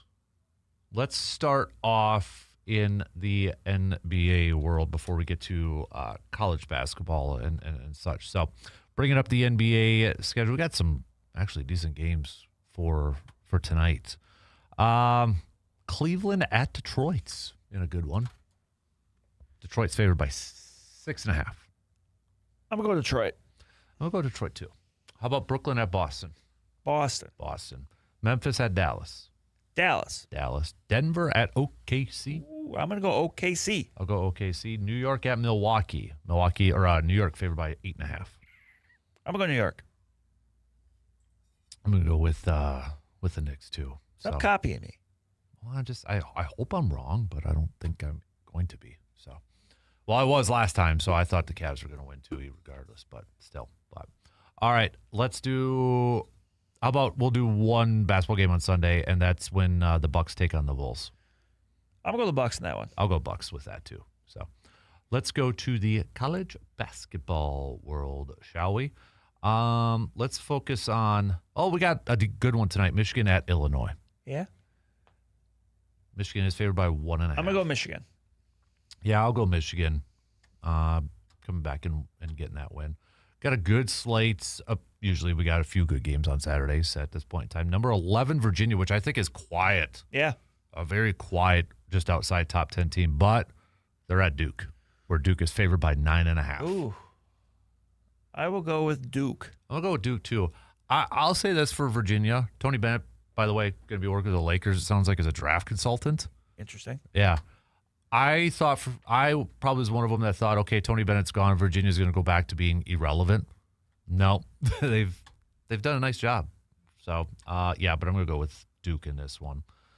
How about, I'm trying to find some decent matchups here. Let's go Vanderbilt at Kentucky. Number 25, Vandy at Kentucky. Vandy. I'll go Kentucky in a little bit of an upset here. So, how about this actually, I want to double check something. Okay. Kansas taking on Arizona. Ooh. I am going to go with Arizona. So Arizona, this has been their schedule as of late. They lost to Kansas 82-78. They lost to Texas Tech when they were ranked 16. Then they beat BYU. Then they beat Houston. I mean, those are all ranked teams. Then they just beat Baylor. But then they got Kansas again and then Iowa State. Ooh. Yeah, that's probably not compared to like what Houston had. Did you see what Houston's schedule was as of late? They've lost 3 in a row, but they have faced Iowa State, Arizona, and Kansas. Yeah, that's kind of a tough schedule, too. I will go Arizona, too. Speaking of which, Texas Tech at Iowa State. Iowa State. I'll go with the Cyclones for that one. And we've got number 17, Alabama at 22, Tennessee. I want Tennessee. I'll go Alabama. Let's do 20 Arkansas at number 7 Florida. Again, I think Florida, even for national champs, kind of quiet. Yeah, I'll go Florida. I'll go Florida too. So let's do Gonzaga at St. Mary's. Big one in the West Coast Conference. Oh, it seems like those two teams are always battling for that conference. Yeah. I'm going to go St. Mary's. I'm going to go Gonzaga. And then we'll do is the Wisconsin game on must be Sunday, right? No. Saturday. It's Saturday, right? Why is it not on the schedule here? Oh, there it is. Yeah, Wisconsin at Washington. I will say Wisconsin bounces back and wins. Yeah, I'll go Wisconsin too, but They better. I really don't want to be talking The about discourse that would not be fun on Monday. No, it wouldn't. So, all right, let's pick some spring training games. Just joking. No, I'm not going to do that. How many home runs will so-and-so that's going to start the season in double A? No, I'm just kidding. So, oh, yeah, never mind. I thought something else popped up, but okay. We got 8 minutes left, Brandon. Let's do, actually 7. Where are you going to be at again tonight? You're going to be watching some hoops, right? I will be at McDowell for McDowell Cadet girls basketball regional semis. Mm-hmm. Tomorrow we'll see. I mean, obviously tonight depends on what happens tonight. Leads into tomorrow, but I'll be out and about doing something tomorrow. I know that. Yeah. I have time banked to work tomorrow, so I'll be doing something. All right. So if you're looking for some local games, there's plenty of Sure are options to choose from, high school level, or maybe you want to watch some WIAC action and such. Can definitely do that as well. We are getting closer to the end. We should do a special. Might have to have you in early when NFL legal tampering opens up or something, and do a little special with that. So, yeah, depending on it is, honestly, it'd be fun to do. We're just here, and then we're just refreshing. Yeah. To see what happens. Ooh. Although I don't know how much fun that would be to listen to. Just go ooh, and then as we learn about news that, it's always a funny listen, but like. Every year, or at least last couple of years, for the MLB trade deadline, Cespedes Family Barbecue is one of my favorite baseball peoples. There's one of the guys who will, at the trade deadline, go dark for like a day, and not see any of the rumors, any of the trades, anything. And then when they come in, then the one guy, they will talk to that guy, and basically he will go through and tell him all the trades and stuff, and he'll react in real time. That's actually kind of cool. So, yeah.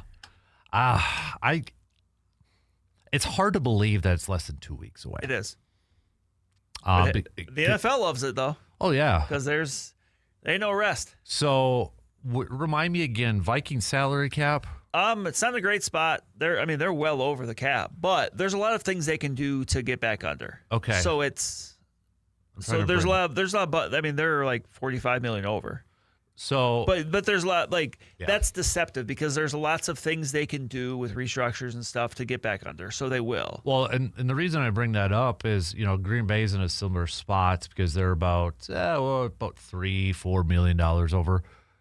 These teams have to get under the cap in less than 2 weeks when that league year opens up. So you are going to see some moves happening here fairly restructure, quick. Some releases. We saw it with Tyler Biadasz with Washington yesterday. Yeah. He was released. So I wouldn't mind if Green Bay.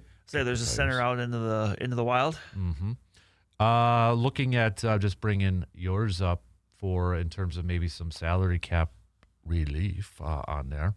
Anybody that you've been seeing that might be kind of a bigger name that I would be surprised if the Vikings did not release Ryan Kelly, only because he suffered like 3 concussions last year. Like he just